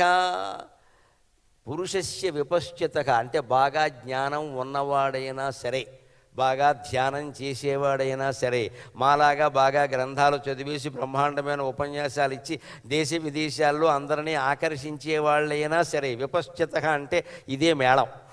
మేళం అని ఎందుకంటానంటే వీళ్ళేం గొప్పవాళ్ళు కాదు, వీళ్ళు కూడా పడిపోతారు. చాలామంది మేము మాట్లాడే వాళ్ళని చూసి ఏమనుకుంటారంటే ఆయన అసలు అపూర్వం ఏం లేదమ్మా, మాకు ఎన్ని లోపాలు ఉన్నాయో మాకు తెలుసు, మా ఇంట్లో వాళ్ళకి తెలుసు. మీరు అనుకుంటే అలాగా? అందుకే మా కాళ్ళ మీద పడినా కూడా ఎవరికి ఏమీ రాదు, మా మట్టి మీకు అంటుకోవడం తప్ప కలిసి వచ్చేది ఏం లేదు ఇక్కడ. అందుకే బ్రహ్మకుమారి సంస్థలో పాదాభివందనాల నిషేధం అని ఇందాక చెప్పారు, చాలా సంతోషం. అది అలాగే కొనసాగించండి, అలాగే కొనసాగించండి. ఎవరికి మనం పాదాభివందనం చేయక్కల అవసరమేం లేదు. ఈ వందనాలు చేయించుకోవడం అలవాటైతే ఏమవుతుంది, ఇంకా పీఠం పెట్టేస్తాడు అక్కడ. అంతే, ఇద్దరు శిష్యులు తయారవుతారు కరటక దమ్మనొకలాగా, డబ్బా కొట్టేస్తూ ఉంటారు. వీడికి దేవుడు కనపడ్డాడు, వాడికి దెయ్యం కనపడింది ఇక్కడ లెక్క. వెంటనే ఇక్కడ 100 కోట్లు బ్లాక్ మనీ పోగైపోతుంది ఇక్కడ. వెంటనే వీడు పీఠాధిపతి, ఇంకా లోకం కర్మ కాలింది. అక్కడి నుంచి శిష్యులు వాళ్ళకు యూనిఫారం మొదలెట్టారు ఈ మధ్య, నమశివాయ అన్ని రకరకాలు. ఇంకా అంత ముఠాతత్వం పెంచుకోవడం. ఇదే చెబుతున్నాడు, పురుషస్య విపశ్చితగా, కొంత ధ్యానం చేసి కొంత జ్ఞానం ఉండి కొన్ని గ్రంథాలు చదివి అవసరమైతే హిమాలయాలకు వెళ్ళి 2 నెలలు ఉండిపోయి వచ్చిన వాడికి కూడా హరంతి ప్రసభం మనక ఇంద్రియాణి ప్రమాధీని. ఇంద్రియాలు ఎలాంటివి అంటే ప్రమాధీని, మనిషిని పట్టుకొని లాగేస్తాయి. రా రా పేకాడదాం రా, తాగుదాం రా, తిరుగుదాం రా, ఇందులో ఏముందే అని లాగేస్తూ ఉంటాయి ఎప్పటికప్పుడు. కిక్ ఉందిరా అని చెప్పి స్మార్ట్ ఫోన్ చూపించి వీడియో గేమ్ ఆడు, కిక్ వస్తుంది. కిక్కు రావాలి వీడి గేమ్ ద్వారా. వీడికి బ్రహ్మజ్ఞానం ద్వారా రాదు, ఇక్కడ గేమ్ ద్వారా రావాలి. ఇక్కడ గేమ్లో ఓసారి గెలుస్తాడు, ఓసారి ఓడిపోతాడు. కానీ బ్రహ్మధ్యానం చేసేవాడు ఎప్పుడూ గెలుపులోనే ఉంటాడు, ఓటమి అనేది ఉండదు అతనికి. ఎందుకు? అక్కడ ఈగో లేదు, నేను గెలవాలి అనేది లేదు. అక్కడ గెలిచే ఉన్నాం మనం, నేను అనేది లేదు. నేను అనేది లేనప్పుడు గెలిపేమిటి, ఓటమేమిటి ఇక్కడ? అదే చెబుతున్నాడు కృష్ణుడు. ఎంత విద్వాంసుడినైనా ఎంత జ్ఞానినైనా ఇంద్రియాలు లాగేస్తాయి. ఎందుకంటే ఇంద్రియాల పనే ప్రమాధీని, అవి బలవత్తరంగా లాగేస్తాయి. మనకి 60 సంవత్సరాల్లో ప్రమాధి అని ఒక సంవత్సరం ఉంది, అందుకే పెట్టారు దాన్ని అందులో. ఈ సంవత్సరమైనా మీరు ఇంద్రియాల విషయంలో జాగ్రత్తగా ఉండండి, అవి లాగేస్తూ ఉంటాయి. అందుకే నిగ్రహించుకోవాలి మనస్సుని. ఈ రుచి నుంచి, ఈ శబ్దం నుంచి, ఈ స్పర్శ నుంచి, ఈ రూపం నుంచి, ఈ గంధం నుంచి నిగ్రహించుకోవాలి. శబ్దస్పర్శ రూపరస గంధాలు ఇదివరకు విడిగా ఉండేవి, ఇప్పుడు అన్నీ కలిపి ఒకదాంట్లో ఉన్నాయి. దాన్నే స్మార్ట్ ఫోన్ అంటారు ఖచ్చితంగా. శబ్దం అందులోనే, స్పర్శ టచ్ ఉంటే కానీ పనిచేయదుగా, ఆ టచ్చే మనకి పిచ్చెక్కించింది. ఇక్కడ రూపం ఉందిగా, అందులో అనేక రూపాలు కనపడుతున్నాయి. ఏమిటో మనం ఇలా లేవు అనుకుంటున్నాం, మనమే ఫోటోలు తీసుకుంటున్నాం. ఇక్కడ బస్సులో ప్రయాణం చేసేటప్పుడు వేరే చోట నేను చూస్తానండి, ఒక్కొక్కళ్ళు ఎదురుగా ఈ ఫోటో పెట్టుకుని ఇలాగా 100 యాంగిల్స్. వీడే ఓ సినిమా స్టూడియో. ఇక అక్కడి నుంచి నేను బాగున్నానా లేదా, అన్ని ఫోటోలు తీస్తే ఎలా బాగుంటావయ్యా, ఒకటి తీసుకుంటే బాగుంటావు. అది మొత్తం ఏమైంది, దేహస్పృహ బాగా పెరిగింది స్మార్ట్ ఫోన్ వచ్చాక. మళ్ళీ ఈ ఫోటోలు తీసి ఊరుకోరండి, అందులో పెడతారు పట్టుకెళ్ళి. ఎవడో కింద పెంటమోహన్ నువ్వు అంటాడు, అయిపోయింది ఇక్కడ. నువ్వు పెట్టకపోతే వాడు అండగా ఎందుకు పెట్టావు, పనికి మాలిన పని ఇది. నీ ఫోటోని అందరూ మెచ్చుకోవాలని పెట్టావు, ఇక్కడ వాడికి మెచ్చుకోవాలని లేదు. నీకు పెట్టే స్వాతంత్రం నీకుంటే తిట్టే స్వాతంత్రం వాడుకుందంటే నువ్వెలా కాదంటావు? సోషల్ మీడియా అంటే నువ్వు మీడియా నువ్వు పెట్టుకున్నావు. ఇక్కడ సోషల్ మీడియా కంటే ప్రమాదకరమైంది మన మెంటల్ మీడియా అండి. దయచేసి ఆలోచించండి, దయచేసి ఆలోచించండి. ఏ ఫోను లేనప్పుడు కూడా మత కలహాలు ఉన్నాయి, ఏ రేడియో లేనప్పుడు కూడా మత కలహాలు ఉన్నాయి. ఈ దేశంలో హిందూ మతం తప్పితే మరి ఏ మతము లేనప్పుడు కూడా మత కలహాలు ఉన్నాయి. శైవం వైష్ణవం పేరు మీద కొట్టుకు చచ్చిపోయారమ్మా. అన్ని కలహాలకి మౌనం మనిషి మనస్సులో ఉండే అహం. దాన్ని నిర్మూలన చేసే వరకు కలహాలు పోవండి ఖచ్చితంగా. మూలమైంది అహం. నేనున్న మతం గొప్పది, నేనున్న కులం గొప్పది, నేనున్న సంస్థ గొప్పది, వెరసి నేను గొప్పది. ఆ మాట వదిలేసుకో. నేను గొప్ప అనేది కనుకోసం ఇదంతా పెట్టావు ఇక్కడ. ఆ నేను లేకపోతే ఇదంతా లేదు. అందుకే చెబుతున్నాడు కృష్ణుడు, హరంతి ప్రసభం మనక. నీ మనస్సుని ఎలాగోలా హరించేస్తాయి. చాలా జాగ్రత్తగా ఉండాలంటే ఏం చేయాలి? తాని సర్వాణి సంయమ్య యుక్త ఆసీత మత్పరక వశేకి యస్యేంద్రియాణి తస్య ప్రజ్ఞా ప్రతిష్ఠిత. నీ ప్రజ్ఞని విగ్రహంలాగే గుళ్ళో ప్రతిష్ఠించవయ్యా, స్థిరంగా ఉండడాన్ని. తాని సర్వాణి సంయమ్య. ఆ శబ్దాల నుంచి, ఆ స్పర్శ నుంచి, ఆ రూపం నుంచి, ఆ రసం నుంచి, ఆ గంధం నుంచి రకరకాలుగా వెనక్కి లాగాయి. అంటే స్మార్ట్ ఫోన్ వాడడం మానై. నీకు అవసరమేంటి? ఊరికే ఎవరికో ఫోన్ చేసి అవసరం వస్తే ఫోన్ ఆన్ చేస్తాం, లేకపోతే కట్టేస్తాం. లేకపోతే ఒక సమయం పెట్టుకోవచ్చండి. నేను పాటించే చెబుతున్నానమ్మా, బడాయి కోసం కాదు. ప్రపంచంలో ఎవ్వడు నాతో మాట్లాడాలన్నా సాయంత్రం 4 నుంచి 5 వరకు మాట్లాడవలసిందే. ఇంక 23 గంటలు నా ఫోన్ బంద్, తిరుగులేదు. ఇంకా తిరుగులేదంతే. నేను సంసారంలోనే ఉన్న సన్యాసిని, అందరూ తిరుగులేదు. సంసారం ఉంది, చేసుకున్నంత అడిగట్టాం కదా, అంతే. ధర్మాన్ని పాటించాలి. కానీ ఖచ్చితమైన నియమం. ఇంట్లో వాళ్ళు కూడా మాట్లాడడానికి వీల్లేదు. ఇంట్లో వాళ్ళు మాట్లాడడానికి కొన్ని సమయాలు ఉంటాయి. నేను చదువుకుంటుంటే వచ్చేదన్నా మాట్లాడితే నమస్కారం అంటాను నేను, అది వెళ్ళిపోమని అర్థం. అది మాట్లాడినా మీరు 2 గంటలు రోజు అరుస్తున్నాం, ఇంకా ఇంటా బయట కూడా మాట్లాడితే గొంతు పనిచేయదు ఇక్కడ. ఇది అసలు బొబ్బాసి కొట్టం. ఇది ఏముంటుంది ఇక్కడ? దాని పరిమితి ఉండాలి. Only 4 to 5. త్రినాథరావు గారు 3 సార్లు ప్రయత్నించారు. చెప్పాను, పాపం ఆయన నియమం పాటించారు.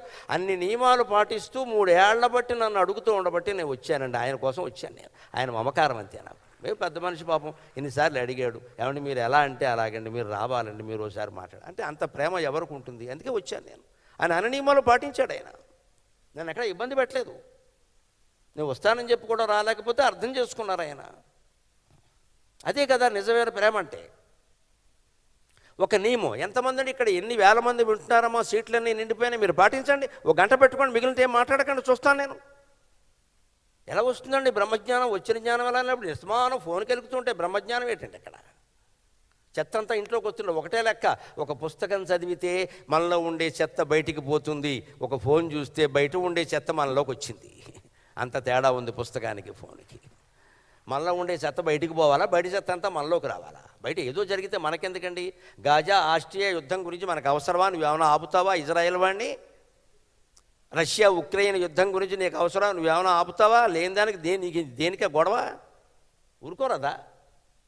మనలో కూడా ఒక ఆక్రమణదారు ఉన్నాడు, మనలో కూడా ఒక అహంకారి ఉన్నాడు. ముందు వాడిని నిర్మూలన చేసుకుంటే చాలు. ఇప్పుడు ప్రదర్శనశాలకు తీసుకెళ్లారు. అక్కడ వస్తూ చివరిలో ఉన్నది ఒకటే మాట, నువ్వు మారితే ఈ ప్రపంచం అంతా మారుతుంది. చాలు, ఇంకేం మారక్కల్లా.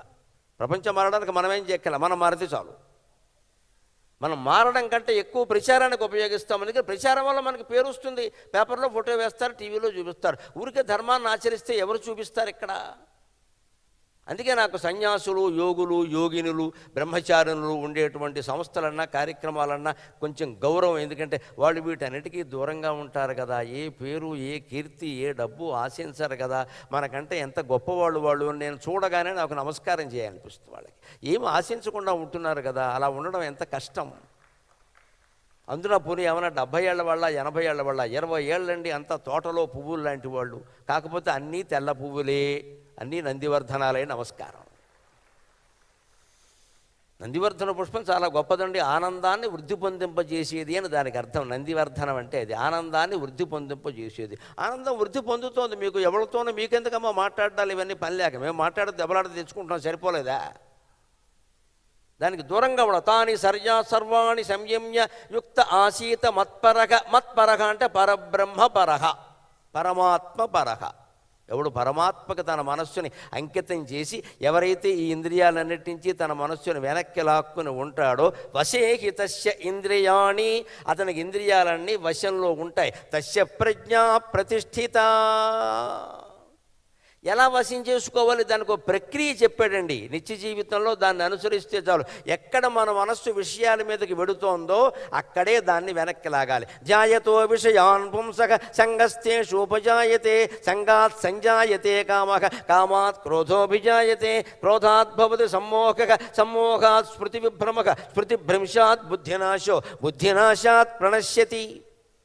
ధ్యాయతో విషయాన్ పుంసక, మన మనస్సు. అందుకే నేను సోషల్ మీడియా కంటే ప్రమాదం మన మెంటల్ మీడియా అని చెబుతున్నా. నీ మనస్సులో ఒకే విషయాన్ని పదే పదే పదే పదే ఆలోచించావంటే అది నీ మనస్సును పట్టేసుకుంది. అది కామం కావచ్చు, క్రోధం కావచ్చు, లోభం కావచ్చు, మోహం కావచ్చు, మదం కావచ్చు, మాత్సర్యం కావచ్చు, ఏదైనా సరే ఆలోచన వస్తుందండి. మన రంగంలోనే ఉన్న ఇంకొకరికి ఏదో ఒక పదవి వచ్చింది, మనకి రాలేదనుకోండి, వెంటనే ఆయనకి ఇచ్చారు ఆవిడకి ఇచ్చారు నాకెందుకు ఇవ్వాలా అని అనిపిస్తుంది వెంటనే. అక్కడ ఆ భావాన్ని అలా వదిలేయి, దయచేసి దాన్ని ప్రోత్సహించద్దు, చేర్చద్దు, పేర్చద్దు, దాంతో ఘర్షణ పడద్దు. Just leave it, just leave it. గాలికి భావాలు వస్తూనే ఉంటాయి, గాలికే పోతూ ఉంటాయి. దాన్ని పెంచద్దు. మనం ఏం చేస్తూ ఉంటాం, ఎందుకు ఇస్తారో, ఇచ్చేవాళ్ళ క్యాస్టు వాళ్ళ క్యాస్టు ఒకటి, ఏదో కలిపేస్తాం ఇక్కడ, అంతే గొడవ మొదలైంది. అర్హత ఉండి ఇచ్చారు, మనకంటే ఎక్కువ అర్హత ఉంది ఇచ్చారు, మనకంత లేకపోవచ్చు, లేదు కాకతాళీయంగా జరగచ్చు. చెట్టు మించి పండు రాలుతుంది, ఆ చెట్టు కింద 4 వ్యక్తులు పడుకొని ఉండొచ్చు. ఎవరి మీద పండు రాలుతుందంటే పడుకున్న వాళ్ళు ఎవరు చెబుతారు, చెట్టు మాత్రం ఏం చెబుతుందండి. 4 పడుకున్నారు, అనుకోకుండా ఒకళ్ళ మీద రాలింది. పండుకేమీ ఆ వ్యక్తి మీద ప్రేమ లేదు, వీడి మీద రాలి వీడి ముక్కు పగలగొట్టాలని దానికి ఏం లేదు, అక్కడ రాలింది అంతే. అలాగే బహుమతులు, బిరుదులు, పదవులు కొంతమందికి వస్తాయి, ఇంకొంతమందికి రావు, వదిలేయడమే. ఇదే చెబుతున్నాడు ఇక్కడ కృష్ణుడు ఖచ్చితంగా. వాటిని అక్కడ వదిలేవయ్యా. యుక్త ఆశీత మత్పరగ వశీకయస్యేంద్రియాణి తస్య ప్రజ్ఞా ప్రతిష్ఠిత. దాన్నే విషయాలను ఆలోచిస్తూ కూర్చుంటే ఏమవుతుంది, జాయతో విషయాన్ని పుంసక సంగస్తేషోపజాయతే. అటాచ్మెంట్ వచ్చింది వెంటనే. ఒక వ్యక్తితో బంధం పెంచుకుని, ఏమంటే మీరు ఇదివరకు ఆశ్రమానికి వచ్చేవారు ఈ మధ్య రావట్లేదేమిటి అనకూడదు. ఆశ్రమంలో ఉన్న యోగిని ఎవరి నోట ఆ మాట రాకూడదు. వారు వస్తే వచ్చినట్టు, రాకపోతే రానట్టు, మనకి సంబంధం లేదు. రావడం వారి అదృష్టం, మన అదృష్టం కాదు, వదిలేయడమే. మనం అన్నాం కాబట్టి రావడం మొదలెడతాడు ఆయన. అక్కడి నుంచి ఏమంటే నేను వచ్చానండి మీరు లేరంటాడు. ఇక మనం కూర్చోవాలి వీడికి ఎదురుగా. ఇక్కడ ఎందుకు వచ్చిన గొడవ ఇది? వాడికి అవసరం ఉంటే వాడు వస్తాడు, లేదా మానేస్తాడు. అక్కడ అటాచ్మెంట్ ఏర్పడిపోయింది. సంగాత్ సంజాయితే కామక, అటాచ్మెంట్ వల్ల ఏమైంది, కోరిక పుట్టింది. కామాత్ భవతి కామాత్ క్రోధోభిజాయితే, ఆ కోరిక తీరకపోయేసరికి కోపం పెరిగింది. క్రోధాత్ భవతి సమ్మోహ, కోపం బాగా పెరిగేసరికి బీపీ పెరిగింది. సమ్మోహాత్ బుద్ధినాశగా, బీపీ పెరిగేసరికి ఏం చేస్తున్నామో తెలియలా, విపరీతమైన పనులన్నీ చేశాం. బుద్ధినాశాత్ ప్రణశ్య, తీసుకెళ్ళి జైల్లో బారేశారు. బుద్ధినాశం కాకపోతే పారేయరు కదండి ఏదో రకంగా. ఎందుకంత క్రోధం, ఎందుకంత కామం, ఎందుకంత మాత్సర్యం? ఇది పెంచుకుంటూ పోవడానికి మూలం ఆ విషయాన్ని గురించి ఆలోచించడమే మానేస్తే ఇది లేదు. కృష్ణుడు పెద్ద ఎక్సర్సైజ్ చెప్పాడు ఇక్కడ. అంచేతనే జగద్గురువు అంటే కృష్ణం వందే జగద్గురుం, కృష్ణం వందే జగద్గురుం. ఆయన ప్రాక్టీస్ చెప్పాడు. కృష్ణుడు మించిన టీచర్ మరొకరు కనపడరు. ఆయన ప్రాక్టీస్ చేసి చెప్పాడు, ఈ వరుసలో వెళ్ళండి, ఈ వరుసలో వెళ్ళండి, మెట్టు మీద మెట్టు ఎక్కండి పర్వాలేదు, ఈ వరుసలో వెళ్ళండి, మీకు అన్నీ తెలుస్తాయి అన్నాడు ఆయన.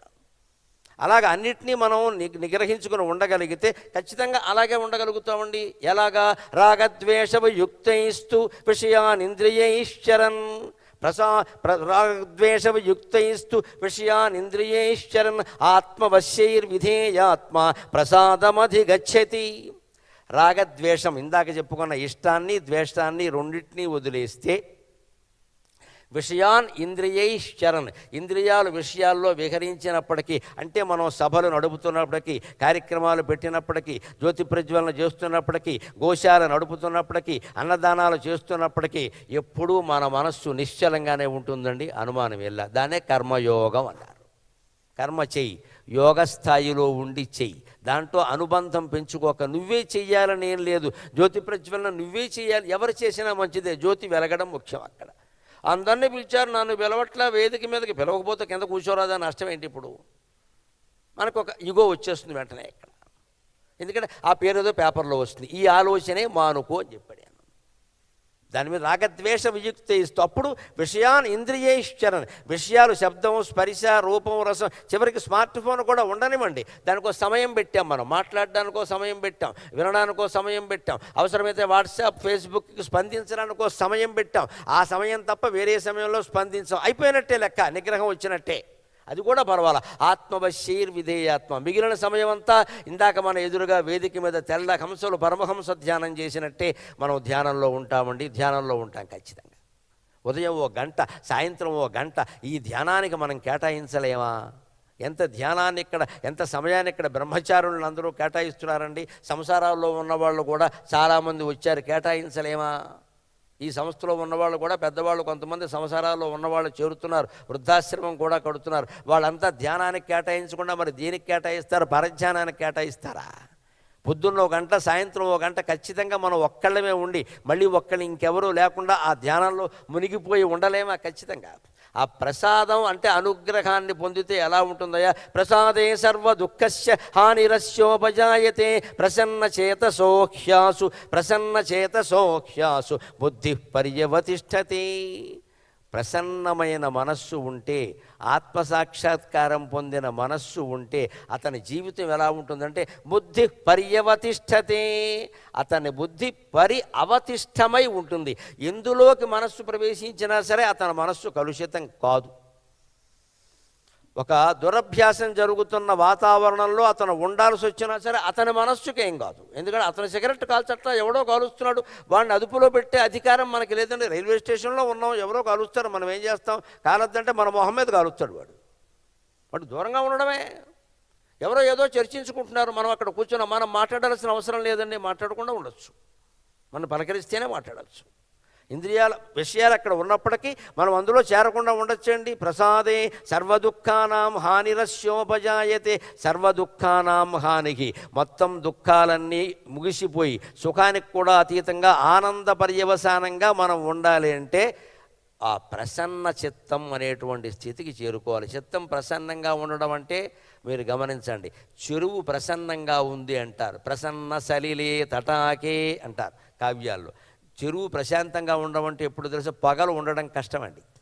చెరువు ప్రశాంతంగా ఉన్న స్థితి చూడాలంటే రాత్రి వెళ్ళాలి, అది కూడా 1 గంటకి వెళ్ళాలి. 1 గంటకి చెరువు ఎలా ఉంటుంది అంటే లోపల చేపలు కూడా తిరగడం మానేస్తాయి.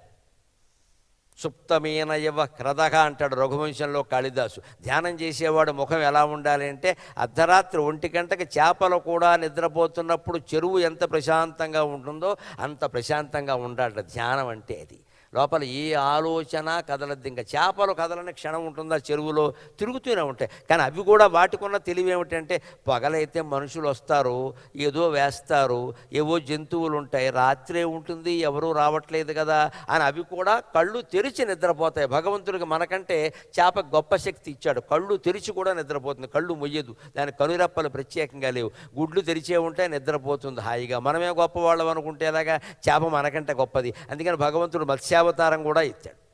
అలా తెరిచే నిద్రపోతుంది. దానికి చెరువుతో జరిగే సంఘటనలు వేటితోనూ సంబంధమేం లేదండి. అలాగా సర్వ దుఃఖానాం హానిరస్యోపజాయతే. అక్కడ అన్నీ ఉన్నప్పటికీ మనం నిశ్చింతగా ఉండొచ్చు, నిశ్చలంగా ఉండొచ్చు. దానికి ఉదాహరణ ఏమిటో తెలుసా? హనుమంతుడు సుందరకాండలో సీతాదేవిని వెతకడానికి లంకంతా తిరుగుతాడు. రాత్రి 1 గంట అవుతుంది, సుమారుగా 12. ఇంకా సీతాదేవి కనపడలా. అప్పుడు ఆయన అనుకుంటాడు, సీతాదేవిని తోటల్లోనూ ఎక్కడో వెతికితే అలాగా పుష్పక విమానంలోనూ ఈ సన్నాసి అంతఃపురంలో దాచి ఉంటాడు. అంతఃపుర స్త్రీలందరూ ఉంటారు కదా అక్కడ దాచి ఉంటాడు. అక్కడ వెతకాలని అంతఃపురంలోకి ప్రవేశిస్తాడు. బ్రహ్మచర్యం యొక్క గొప్పదనం ఏమిటో, బ్రహ్మచర్యానికి ఎదురయ్యే పరీక్ష ఏమిటో, ఆ పరీక్షను ఎలా తట్టుకోవాలో హనుమంతుడు అక్కడ చెబుతాడు మనకి రామాయణంలో. ఆయన బ్రహ్మచారి, కానీ ఆయన ప్రవేశించింది ఎక్కడికి? రావణుడు అంతఃపురంలోకి. వాళ్ళంతా భార్యలు కావచ్చు, ఎత్తుకొచ్చిన వాళ్ళు కావచ్చు, బలాత్కరించిన వాళ్ళు కావచ్చు, రకరకాలు వాళ్ళు ఆయనకి వశ్యమైపోయారు. రామాయణం ప్రకారం చూస్తే, రావణాసుడు ప్రవర్తన బట్టి చూస్తే సీత నెంబరు 25-26, అప్పటికి చాలామంది అయిపోయారు. వాడికి అదే పని. వాళ్ళందరూ అక్కడ ఉన్నారు. వాళ్ళు ఎలా ఉన్నారంటే ఇక వర్ణిస్తే బాగుండదు నేను ఈ సమావేశంలో, అంత దరిద్రంగా ఉన్నారు. అర్ధనగ్నంగా, ముప్పావునగ్నంగా వాళ్ళు రకరకాల తాగేసి తినేసి అడ్డంగా పడిపోయి ఒకళ్ళు వీణ వాయిస్తూ ఆ వీణ మీద కాలు వేసి ఒకళ్ళు రకరకాలుగా ఉన్నారండి. పాపం హనుమంతుడికి, బ్రహ్మచారికి ఏమనిపించిందంటే, నేను బ్రహ్మచారిని కదా, ఇటువంటి చోట నేను తిరగచ్చా? నా బ్రహ్మచర్యం పాడైపోదా? అట్మాస్ఫియర్ అంటాం కదా మనం. అట్మాస్ఫియర్, వాతావరణం చాలా ముఖ్యం కదా. ఇటువంటి స్త్రీలు ఇలా ఉన్న చోటికి నేను రావచ్చా అంటే పాపం ఆయన ఏమనుకుంటాడు, మరి రాకపోతే సీతాదేవిని ఎక్కడ వెతకాలి? అంతఃపురంలో వెతకకుండా అబిడ్స్ జంక్షన్లో వెతుకుతావా సీతాదేవి ఉందా అని? దొరుకుతుందా? సీతాదేవి స్త్రీ, వాడు ఎత్తుకొచ్చాడు, అంతఃపురంలోనే పెడతాడు. తప్పిపోయిన వాళ్ళు కానీ ఏదైనా పొరపాటున అపహరింపబడిన వాళ్ళు కానీ ఎక్కడ ఉండే అవకాశం ఉందో అక్కడ వెతకాలి. కానీ మనం వేరే చోట వెతికితే ఎలా దొరుకుతారండి? పారేసుకున్నది ఓ చోట, వెతికేది వేరే చోట అయితే దొరుకుతుందా అని ఆయన ఏమనుకుంటాడంటే ఒక గొప్ప మాట చెబుతాడు. బ్రహ్మచర్యంలో ఉన్న నా సోదరీమణులందరికీ ఉపయోగపడే మాట, మిగిలిన వాళ్ళకి ఇంకా బాగా ఉపయోగపడే మాట. మనోహిహేతు సర్వేషాం ఇంద్రియాణం హి వర్తనే తచ్చమేషు వ్యవస్థితం శుభాశుభాస్వస్థాసు తచ్చమేషు వ్యవస్థితం. బయట వాతావరణం ఎలా ఉన్నా సరే నీ మనస్సు ఎలా ఉంది అనేది ముఖ్యం. అంచేది బయట వాతావరణానికి గురించి మనం భయపడక్కల. ఎందుకంటే ఇటువంటి సంస్థల్లో ఉన్నవాళ్ళు కూడా, అనుసరిస్తున్న వాళ్ళు కూడా సోమవారం సంతలోకి వెళ్ళి కూరగాయలు కొనుక్కోవాలి కోసం, లేకపోతే కూరగాయలు ఎలా వస్తాయి? ఎంతోమంది పెళ్ళైన వాళ్ళతో, పిల్లలు ఉన్న వాళ్ళతో కలుస్తూ ఉండాలి, మాట్లాడుతూ ఉండాలి, తప్పదు. ఎన్నో కార్యక్రమాలకు ఎంతోమందిని పిలవడానికి వెళ్ళాలి. మనం దేనికోసమో బయటికి వెళ్ళాలి, వేరే వాళ్ళు ఎందుకోసమో మన దగ్గరికి వస్తారు, తప్పదు. ఇది ఇంద్రియాణం ప్రవర్తనే. హనుమంతుడికి ఎదురైన పరీక్ష మనకు రోజు ఎదురవుతుందండి, తప్పదు కదా. అప్పుడు మన మనస్సు ఎలా ఉందో గమనించుకోవాలి. మనోహిహేతు సర్వేషాం ఇంద్రియాణాంకి వర్తనే. నీ ఇంద్రియాలు ఎలా ప్రవర్తిస్తున్నాయనేది మూలం. ఇంద్రియాలను చూడక చెయ్యి కదులుతూనే ఉండొచ్చు, కాలు కదులుతూనే ఉండొచ్చు, కనురెప్పలు వాళ్తూనే ఉండొచ్చు, చెవులు దేన్నో వింటూనే ఉండొచ్చు, కానీ మన మనస్సు వింటోందా? ఇప్పుడు నా ఉపన్యాసం వింటున్న వాళ్ళలో అందరూ వింటున్నారా అంటే నేను చెప్పలేను. ఎవరి మనస్సు దీని మీద లగ్నమైందో వారు వింటారు. కొందరు చెవులు లగ్నమవుతే మనస్సు లగ్నం కాదు. వారు ఫోన్ చూస్తూ ఉండొచ్చు, ఎక్కడికో మాట్లాడుతూ ఉండొచ్చు, ఏదో పని చేస్తూ ఉండొచ్చు. కొందరు ఇంకా మహానుభావులు ఉంటారు, ఏసీ థియేటర్ కదా అని శుభ్రంగా పడుకుంటారు. వారే మహాయోగులు అంటే లెక్క. హాయిగా చల్లటి వాతావరణం దొరికింది, ఆయన ఎప్పుడూ అయ్యాక లేపుతారు, గొడవ ఎందుకు వచ్చింది అని పడుకుంటారు. అంచేది అందరూ వింటున్నారని చెప్పలేమండి. చెవులు ఇక్కడ ఉన్నంత మాత్రాన్ని, శరీరం ఇక్కడ ఉన్నంత మాత్రాన్ని వింటున్నట్టు కాదు. ఇక్కడ ఎవరు ఏమీ చూడడం మానేసి, ఏమీ వినడం మానేసి ఉపన్యాసం మీదే మనస్సు పెట్టగలిగారు, వారే వింటున్నట్టు లెక్క. అటువంటి వాళ్ళు 10 మంది ఉండొచ్చు, 10,000 మంది ఉండొచ్చు, నాకు అనవసరమైన విషయం అది. ఇక్కడ ఉంటుండగానే అందరూ వింటున్నారని చెప్పలేం కదా. బయట వాతావరణం కూడా అంతేనండి. వాతావరణం ఎలాగే ఉండదు. అది ఆదివారం సంత, బోళ్ళు మంది కూరగాయలు అమ్ముతున్నారు. నీకెందుకు? నీకు కావలసిన వంకాయలు టెంకాయలు కొనుక్కుని ఇంటికి వచ్చాయి, అయిపోయింది కదా. అన్ని దుకాణాలు నీకు దేనికి? ఇలాగే లోకంలో మనం సంచరించాలి. అదే చెబుతున్నాడు ఇక్కడ ఖచ్చితంగా. మనం ఎలా ఉండాలి అంటే రాగద్వేషాలు లేకుండా ఉండాలి అంటే ఇది నేర్చుకో. ప్రసాదే సర్వదుఃఖానాం హారిరస్యోపజాయతే ప్రసన్న చేతసో హ్యాసు బుద్ధి పర్యవతిష్టతి. హనుమంతుడికి సరిగ్గా అదే జరిగింది. వీళ్ళు ఎలా ఉంటే నాకే, ఎలా పడుకుంటే నాకే, వీణ వాయిస్తే నాకే, ఏం తింటే నీకే, నాకెందుకు ఆ గొడవ?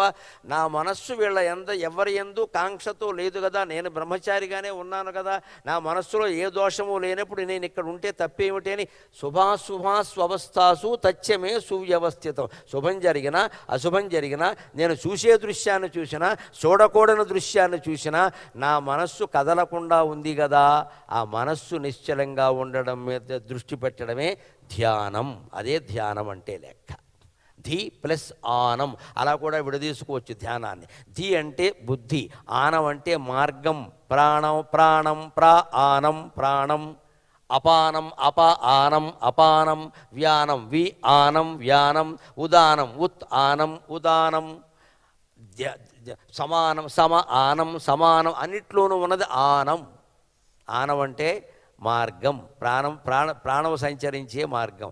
వ్యానం విశేషమైన ప్రయాణం. అలాగే ఇక్కడ కూడా ధ్యానం, బుద్ధి వెళ్ళేటువంటి మార్గం కనుక ఒకచో బుద్ధి ఎక్కడ స్థిరంగా ఉందో అదే ధ్యానం. ప్రయాణం అనేది ఆపేసి బుద్ధి స్థిరంగా ఉండగలిగితే ధీ స్థానం, బుద్ధి స్థానమే ధ్యానం. ఎణాది సంధ్యను కూడా చెప్పుకోవచ్చు, ఇబ్బంది ఏం లేదు. అక్కడ వ్యాకరణం అభ్యంతరం పెట్టదు. అందుకని ధ్యానం అంటే బుద్ధి స్థిరంగా ఉండడం, మనస్సు లగ్నం కావడం. ఖచ్చితంగా అలా ఉండేలా చేయొచ్చు కదా. అందుకే హనుమంతుడు ఆ దృశ్యం అంతా చూశాడు. అక్కడెక్కడ సీతాదేవి కనపడాల. ఆయన మనస్సులో మాత్రం ఏ దోషము లేదు. మన బ్రహ్మచర్యం చెడకుండా ఉండాలంటే మనస్సు చాలా ప్రధానం. ఆ మనస్సు స్థిరంగా ఉంటే మనం ఏ వాతావరణంలో ఉన్నా సంస్థ గురించి కానీ, మన వ్యక్తిగత జీవితం గురించి కానీ, మనం చేయవలసిన పనులేవో చేసుకుని వెంటనే వెనక్కి వచ్చేయచ్చు, అభ్యంతరమేం లేదు. ఇక్కడ ఇంద్రియాణాంహి చరతాం, అప్పుడు కూడా జాగ్రత్తగా ఉండాల్సింది ఒకే విషయంలో. ఇంద్రియాణాంహి చరతాం యన్మనోను విధీయతే. యన్ ఇంద్రియాణం హి చరతాం యన్ మనోనువిధీయతే సతస్య హరతి ప్రజ్ఞాం వాయుర్నావమివాంభసి. సముద్రంలో పడవ ప్రయాణం చేస్తోంది, వాలుగాలి ఉంది, సమానంగా వీస్తోంది గాలి, హాయిగా వెడుతోంది అనుకున్నాడు ప్రయాణికుడు. కానీ ఇంతట్లో తుఫాను గాలి వచ్చింది. ఆ తుఫాను గాలి ఈ పడవను లాగేస్తుందా లేదా? సరిగ్గా మన మనస్సు ఆత్మవైపుకి ప్రయాణం చేస్తూ ఉంటే కొన్ని తుఫాన్లు వస్తాయి. మనకి దగ్గర వారు ఎవరో పోయినట్టు తెలుస్తుంది. అన్నయ్యో, అక్కయ్యో, తల్లో, తమ్ముడో, మమకారం వదులుకోలేం, కన్నీళ్లు పెట్టకుండా ఉండలేం, తప్పు లేదు, అంతటితో ఆగిపోవాలి. ఇక మొత్తం మామూలు వాళ్ళు ఏడిచినట్టుగా పొర్లి పొర్లి ఏడవకూడదు. అలా ఏడిస్తే మన బ్రహ్మజ్ఞానానికి అర్థం లేదు. మీరు భారతం కానీ భాగవతం కానీ చదివితే తెలిసే గొప్ప విషయం ఏమిటో తెలుసా? 14,093 శ్లోకాల వ్యాస భాగవతంలో కానీ 1,700 శ్లోకాల వ్యాస భారతంలో కానీ మొత్తం చదివిన వ్యక్తిగా చెబుతున్న ఒక్క చోట కూడా శ్రీకృష్ణుడు కన్నీళ్లు పెట్టాడు. ఎప్పుడూ నిశ్చలంగానే ఉంటాడు. ఆయన వాళ్ళు ఎవరూ పోలేదా? ఆయన కళ్ళ ముందే 80 మంది సంతానంలో 72 మంది తాగి తందనాలు ఆడిపోయారు. శ్రీమద్రమారమణ గోవిందో హరి అన్నాడు, ఎవరిని పట్టించుకోలేదు. గాంధారి శాపం పోతారు పోనే అన్నాడు, అంతే, పట్టించుకోలేదు. నా కొడుకో అని బాధపడలేదు ఆయన. మనం ఇవాళ సంసారాల్లో కానీ బయట కానీ చిన్నది ఏదైనా జరిగేసరికి తలడెళ్ళిపోతున్నాం. ఇక్కడ అదే వద్దు అని చెబుతున్నాడు. ఇక్కడ వాయుర్నావమివాంభసి, ప్రశాంతంగా సముద్రంలో ప్రయాణం చేస్తున్న నావని ఒక తుఫాను గాలి వచ్చి కొట్టేసుకుపోయినట్టే, నీటిలో కలిపేసినట్టే మన మనస్సును కూడా తదస్య హరతి ప్రజ్ఞాం, మనం స్థిరంగా ఉన్న ప్రజ్ఞాన్నమే దాన్ని హరించేస్తుందయ్యా. ఎందుకంటే ఇంద్రియాణం హి చరతాం యన్ మనో అనువిధీయతే. ఇంద్రియాలు ఏవో అక్కడక్కడ ప్రసరిస్తున్నాయి. కన్ను దేన్నో చూస్తోంది, చెవి దేన్నో వింటోంది. నీ మనస్సు దాని మీద లగ్నం చెయ్యాలని ఏం లేదు. చెయ్యొచ్చు, చేయకపోవచ్చు. ఇప్పుడు ఉపన్యాసం మీద కొంతమంది మనస్సు లగ్నం అవుతుంది, కాదు, తప్పేం లేదు అందులో, వారి ఇష్టం వారిది. దానికి ఏం చేస్తాం? లగ్నమైన వాడికి లగ్నమైన ప్రయోజనం ఉంటుంది, లగ్నం కాకపోతే లగ్నం కానట్టే ఉంటుంది. దేవుడు పూజ అయినా అంతే, ధ్యానమైనా అంతే. మనస్సు లగ్నమైందా లేదా, అది చాలా ముఖ్యం. దాన్ని నువ్వు లగ్నం అనగా చెడు విషయాల మీద మన మనస్సు లగ్నం కాకుండా ఉంటే చెడు వాతావరణంలో ఉన్న ప్రమాదం లేదు. అలాగని మనం తీసుకెళ్ళి చెడు వాతావరణంలో పెట్టుకోకూడదు. సినిమాలు చూడొద్దు అని ఇక్కడ బ్రహ్మకుమారిల నిర్ణయం ఉంది. అది చాలా గొప్ప నిర్ణయం. ఆ వాతావరణంలోకి మనం ఎందుకు వెళ్ళాలి అసలు?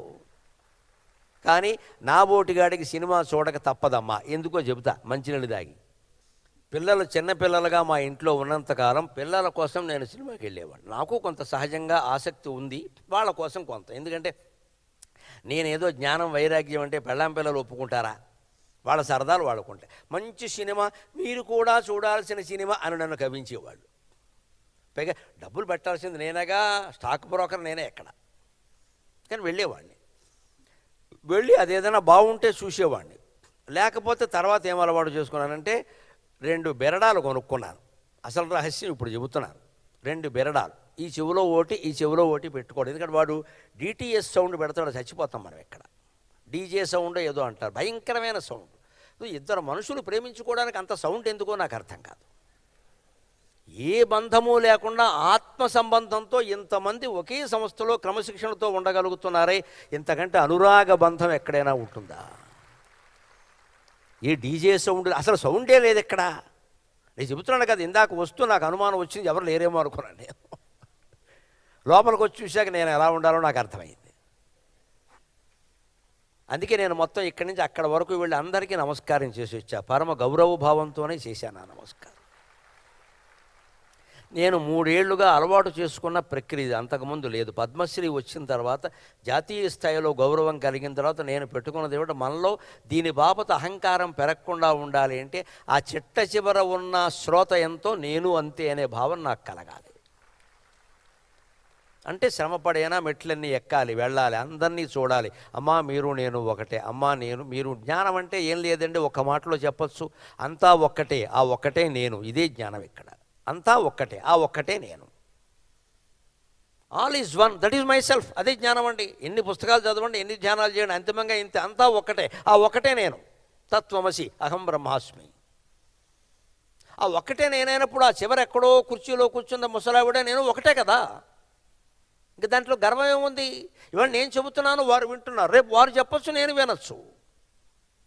ఈ అభ్యాసం కోసం ఈ జీవుడు 3 ఏళ్లుగా పడుతున్న తాపత్రయం ఏమిటంటే ప్రతి సభలో, ఒక పల్లెటూరు జాతరలో పెట్టిన సభ అయినా సరే, చిట్ట చివరి మనిషి వరకు వెళ్ళి వాడు చుట్ట కాల్చుకుంటున్నా సరే నేను నమస్కారం పెట్టొస్తాను, నీకు నీ చుట్టకు కూడా నమస్కారం. వెంటనే ఆశ్చర్యకరమైన పరిణామం, వాడు చుట్ట తీసేస్తాడు. పెద్ద ఆయన వచ్చి నాకు దండం పెడుతున్నాడు, చుట్ట తీసేసాడు. కనీసం ఒక 2 నిమిషాలు చుట్ట నుంచి ఉపయోగం కలిగించావు, ఆ పుణ్యం చాలు మనకి. రేపు పొద్దున మొత్తమే మానేస్తాడేమో. ఒక పెద్ద ఆయన మన దగ్గరికి వచ్చాడు అంటే అంత ప్రభావం ఉందంటే పెడతామండి, ఊరూరు పెడతాం, మనిషి దగ్గరికి పెడతాం. మనుషుల్లో మార్పు, మంచి మార్పు రావడమే కదా మనకు కావాలి. దానికోసం మన ఇగోను వదులుకోలేమా? కానీ నేను అలా తిరిగి వచ్చినందుకు మీరు అందరూ ఎంత ఆనందించారు. ఈ ఆనందం నాకు పుణ్యం కాదా? అది నా కుటుంబాన్ని కాపాడదా? అన్ని విధాల. మరి నిరహంకార ధోరణి అనేది ఇంత ఆనందాన్ని కలిగిస్తుంటే అహంకారం ఎందుకు పెంచుకుంటామండి అనవసరంగా? అహంకారం అంటే ఓటమి, ఓసారి గెలుపు, ఓసారి ఓటమి. భీష్ముడు లాంటి వాడికి ఓటమి తప్పలేదు, ద్రోణాచార్యుడు లాంటి వాడికి పీక కోయించుకోవడం తప్పలేదు, కర్ణుడు లాంటి వాడికి పతనం తప్పలేదు, దుర్యోధనుడు లాంటి వాడికి తప్పలేదు, రావణాసురుడు లాంటి వాడికి తప్పలేదు. మనం ఏమైనా అంతకంటే గొప్పవాళ్ళమా? వాళ్ళకున్న బలాలు, వాళ్ళకున్న తపస్సులు మనకేమైనా ఉన్నాయా? ఎందుకు వచ్చింది అది? అందుకని పరమాత్మ ఆ స్థితప్రజ్ఞ లక్షణాలు ముగింపుకు వస్తూ కొన్ని ముఖ్యమైన మాటలు చెబుతున్నాడు. 2 శ్లోకాలు తెలుసుకుని అనుకున్న ప్రకారమే సెలవు తీసుకుంటాం. ఇవి చిట్ట చివరి మాటలు ఆ అధ్యాయంలో, ఆ స్థితప్రజ్ఞ లక్షణాల్లో, సాంఖ్యయోగంలో చివరివి. ఇవి నిత్య జీవితంలో అమలు చేయగలిగితే అంతకంటే ధ్యానము లేదు, అంతకంటే కర్మయోగము లేదు నిజానికి. తస్మాద్యస్య మహాబాహో నిగృహీతాని సర్వశః, తస్మాద్యస్య మహాబాహో నిగృహీతాని సర్వశః ఇంద్రియాణి ఇంద్రియార్థేభ్యః తస్య ప్రజ్ఞా ప్రతిష్ఠిత. మళ్ళీ చెప్పాడు, తస్య ప్రజ్ఞా ప్రతిష్ఠిత. నీ ప్రజ్ఞ ధ్యానంలో నీకు కనబడిన నిష్ఠ స్థిరంగా ఉండాలంటే ఇలా చేయి. మహాబాహు అర్జున, ఇంత బాహువులు ఉండగానే సరిపోలేదయ్యా, మనస్సు బాగుండాలి. అందుకే మహాబాహు అన్నాడు. ఊరికే పెద్ద పెద్ద కాళ్ళు, చేతులు, ధనుస్సు, గాంధీవం ఇవన్నీ ఉపయోగమే లేదు. 18 రోజులు దాటితే గాంధీవం బేండమేళమే ఎందుకు పనిచేయలేదు అక్కడక్కడ. 18 రోజులు యుద్ధం అయిపోయాక తర్వాత కూడా యుద్ధం వచ్చింది అర్జునుడికి. శ్రీకృష్ణుడు నిర్యాణం చెందాడు. ఆయన భార్యల్ని హస్తినాపురంలో అప్పగించమని చెప్పాడు. కృష్ణుడు అర్జునుడికి చెప్పండి అన్నాడు. ఆ భార్యల్ని రథాల్లో కూర్చోబెట్టుకుని హస్తినాపురానికి తీసుకెడుతుంటే ఒక 25 మంది ఆటవికులు వచ్చి అర్జునుడిని ఓడించి, ఇంత గాంధీవం పట్టుకున్నాయనే ఓడించి చెట్టు కట్టేసి చితగొట్టేసి వాళ్ళ దగ్గర అన్నీ దోచుకున్నారు. ఆభరణాలన్నీ, విలువైన వస్త్రాలన్నీ శ్రీకృష్ణుడు భార్యల దగ్గర. శ్రీకృష్ణుడు భార్యలకు ఆ గతి పెట్టింది. మన వాళ్ళకి పట్టదేమిటి ఇక్కడ? వాళ్ళ కర్మ వాళ్ళది, శ్రీకృష్ణుడికి దాంతో సంబంధం లేదు. అర్జునుడిని తీసుకెళ్ళమని చెప్పాడు, వాళ్ళు కాపాడుకోమని చెప్పలేదు, కాపాడలేకపోయాడు. ఆశ్చర్యపోయాడు అర్జునుడు. ఇంత భగవద్గీత వన్న అర్జునుడికి ఇగో పోలేదండి. అది ఆశ్చర్యకరమైన విషయం. మనం భగవద్గీత మీద ఎన్ని కళ్ళబొల్లి మాటలు పుట్టిస్తున్నామంటే, భగవద్గీత వింటే చాలు, ఉంటే చాలు, తింటే చాలు, ఇంట్లో ఉంటే చాలు. ఎక్కడి మాటలో ఇవన్నీ తెలియదు. ఒక పుస్తకం ఇంట్లో ఉంటుందంటే దాన్ని చదవాలండి, లేకపోతే పురుగు ఉండడానికి పుస్తకం ఉండడానికి తేడా ఏదైనా ఉందా? ఇంట్లో ఉంటే చాలు. ఏమిటి ఉంటే చాలు? భగవద్గీత విన్నాడు, 18 అధ్యాయాలు. మనం మామూలు వాళ్ళు చెప్పడం కాదండి, జగద్గురువు కృష్ణ పరమాత్మ చెబుతుంటే విన్నాడు. ఆయనకి అజ్ఞానం పోలేదు, అహంకారం పోలేదు. వెంటనే ఏమనుకున్నాడు, నేను ఇంత వాడిని వీడిని కన్నుండి గుద్దుకున్నాడు. దీనివల్ల ఏమైంది? ఇక్కడ నెత్తులు వచ్చింది, ఆసుపత్రికి వెళ్ళాడు. ఏం తీరలేదు ఇక్కడ. మనం అదే పని చేస్తాం ఇక్కడ. ఎవరిని ఏం చేయాలి? ఇంట్లో కూర్చొని గుద్దుకుంటూ ఉంటాం. ఈ ఉంగరం వేలు దీనికి దగ్గర నెత్తులు వచ్చింది. అంతకంటే వాడిని ఏదో చేయలేదా, గొడవ వదిలిపోతుంది. ఓడిపోయాడు 25 మంది పోయేవాళ్ళ చేతుల్లో. అది ఆయనకు అహంకారం పెరిగిపోయి చివర చనిపోయే సమయంలో కూడా, మహాప్రస్థాన సమయంలో కూడా, నేను పోయేవాళ్ళ చేతుల్లో ఓడిపోయా. ఎంత అర్జునుడైతే ఏమో ఉపయోగం? కర్ణుడిని గెలిచా, ద్రోణుడిని గెలిచా, భీష్ముడిని గెలిచా, బోయేవాళ్ళ చేతుల్లో అని చనిపోయేటప్పుడు బోయేవాడు అనబట్టేనమ్మా. ఆశ్చర్యకరం. హిందూ పురాణాల చరిత్ర, అర్జునుడు బోయేవాడే పుట్టాడు. ఆ బోయేవాడే భక్త కన్నప్ప. కాళహస్తి మహత్యంలో ఉంటుంది. అర్జునుడు బోయేవాడై పుట్టాడు. కన్నప్ప ఆయన కన్ను ఆయన వేలుతో పొడుచుకుని అప్పగిస్తే తప్ప మోక్షం వరాలా. ఎందుకని? అమాయకుడైన గిరిజన ప్రాణి ఏకలవ్యుడి వేలు కోయించింది ఈ పెద్ద మనిషే కదండి. మానవులు క్షమించినా, గురువు క్షమించినా భగవంతుడు క్షమిస్తాడా? కర్మఫలం. ఆయన వేలు ఈయన కోయించాడు కాబట్టి ఆయన వేలుతో ఆయనే కన్ను పొడుచుకుని ఆ కన్ను పరమేశ్వరుడికి అర్పించాల్సి వచ్చింది. ఎక్కడికక్కడే కర్మఫలాలు ఉంటాయి. అర్జునుడిని వదల్లా, అప్పడంగాళ్ళం మన వదులుతాయా ఇవన్నీ? ఇక్కడ భగవద్గీత మామూలుగా అర్థం కాదమ్మా. భగవద్గీత అర్థమైన వాళ్ళు ఇద్దరే ఇద్దట. నన్ను అడిగితే ఒకటి కృష్ణుడు, రెండు వ్యాసుడు. ఇంకెవడికే అర్థం కాలేదు అది. రాసిన వ్యాసుడికని చెప్పిన కృష్ణుడికి అర్థం కావడం, అర్జునుడు కూడా అర్థం కావాలి. అర్థం కావడం అంటే కంఠస్థం చేయడం, ప్రతిపదార్థాలు చెప్పడం కాదు, ఆచరణలో పెట్టడం, పూర్తిగా ఆచరణలో పెట్టడం. అది పరమాత్మ చేశాడు, అర్జునుడు చేయలేకపోయాడు, వ్యాసుడు చేశాడు ఆ పని. అంత జాగ్రత్తగా విని జాగ్రత్తగా ఆచరణలో పెట్టాలి. తస్మాద్యశ్చ మహాబాహో, ఊరికే బాహువులు ఉండగానే సరిపోలేదు అర్జున, వినిక్కడ. నిగృహీతాని సర్వశః ఇంద్రియాణి ఇంద్రియార్థేభ్యః, ఈ ఇంద్రియాలని శబ్దస్పర్శ రూపరసగంధాలనే ఇంద్రియార్థాల నుంచి విడది. తస్య ప్రజ్ఞా ప్రతిష్ఠిత, ఆ విడదీసిన వాడు ఎలా ఉంటాడో తెలుసా? యా నిశా సర్వభూతానాం తస్యాం జాగర్తి సంయమీ యస్యాం జాగ్రత్తి భూతాని సా నిశా పశ్యతో మునేహే. దీన్ని మనం అభ్యాసం చేయొచ్చు. అందులో ఇటువంటి ధ్యాన కేంద్రాల్లో ఉండే వాళ్ళకి చాలా తేలిక అభ్యాసం చేయడం. మీకు ఏకాంతం చాలా దొరుకుతుంది. మిమ్మల్ని ఇబ్బంది పెట్టేవాళ్ళు తక్కువ, మమ్మల్ని ఇబ్బంది పెట్టేవాళ్ళు ఎక్కువ. అందుకని మేము సినిమాలకు వెళ్ళక తప్పదు, బజారుకి వెళ్ళక తప్పదు, కుటుంబ సభ్యుల కోసమైనా కొన్ని పనులు చేయాలి. మాకు పెళ్ళిళ్ళు పేరెంటాలు అన్నీ తప్పవండి, మీరు అన్నీ తప్పించుకోవచ్చు హాయిగా.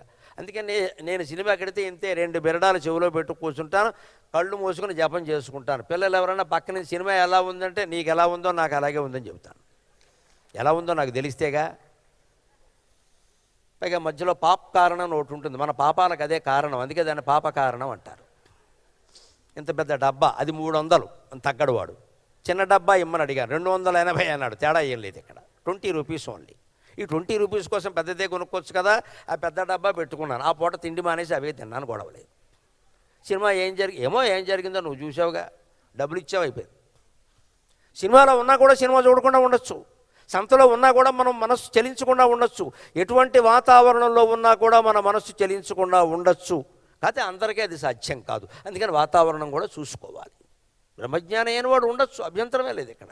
అది ఆ ఉండడం ఎలాగంటే యా నిశా సర్వభూతానాం తస్యాం జాగ్రత్త సంయమి.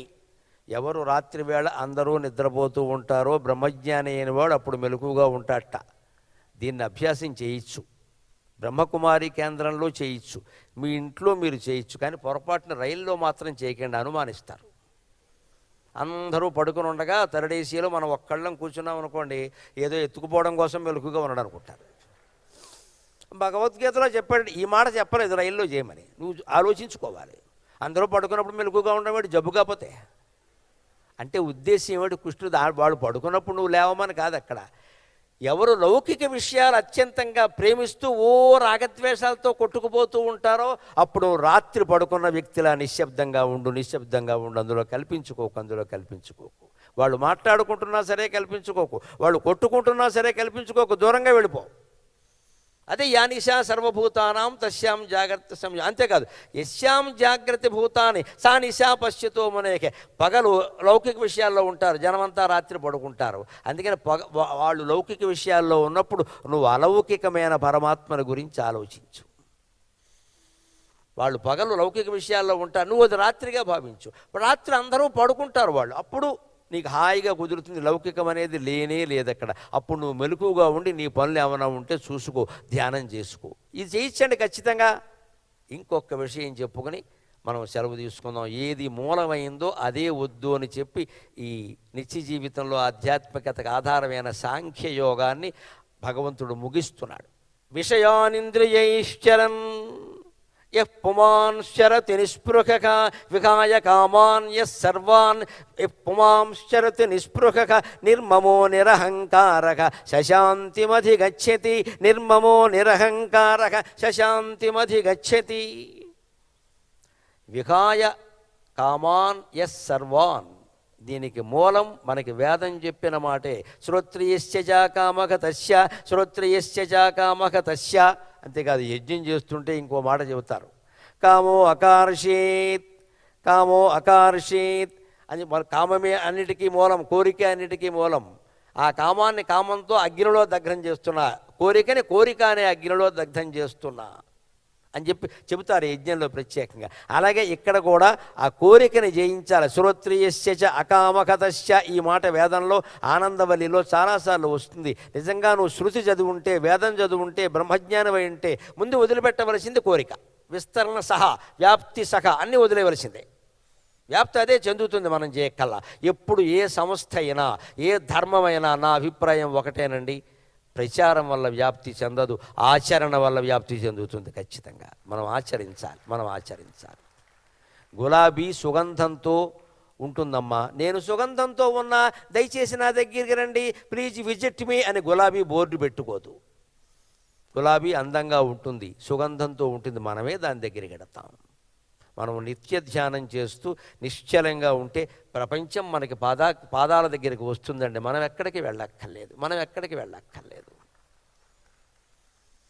ప్రచారం అవసరం లేదు, ప్రచారం తగ్గించాలి. ప్రచారం పెరిగిన కొద్దీ గొడవలు ఎక్కువైపోతాయి. అనుభవాల మీద చెబుతున్నాను నేను. ప్రచారం పెరిగిందంటే గొడవలు ఎక్కువైపోతాయి, అహంకారాలు ఎక్కువైపోతాయి, సంస్థలు ముక్కలైపోతున్నాయి. చూస్తున్నామండి, బంగారం లాంటి సంస్థల మీద ఆరోపణలు వస్తున్నాయి. ఎందుకు వస్తున్నాయో ఆలోచించండి.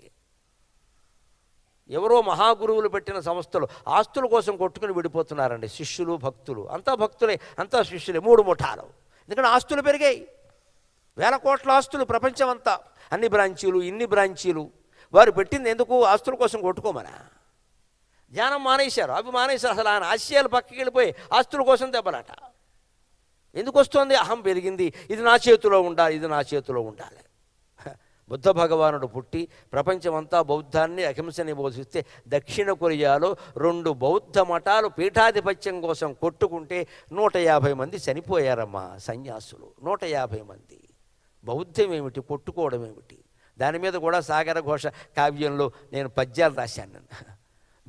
జుట్లు బట్టిరి యశోధర త్యాగములు ఇందుకోసమా అన్నాను నేను. బౌద్ధ సన్యాసులు దక్షిణ కొరియాలో బౌద్ధ మఠాలు జుట్టు పట్టుకుని కొట్టుకున్నారండి.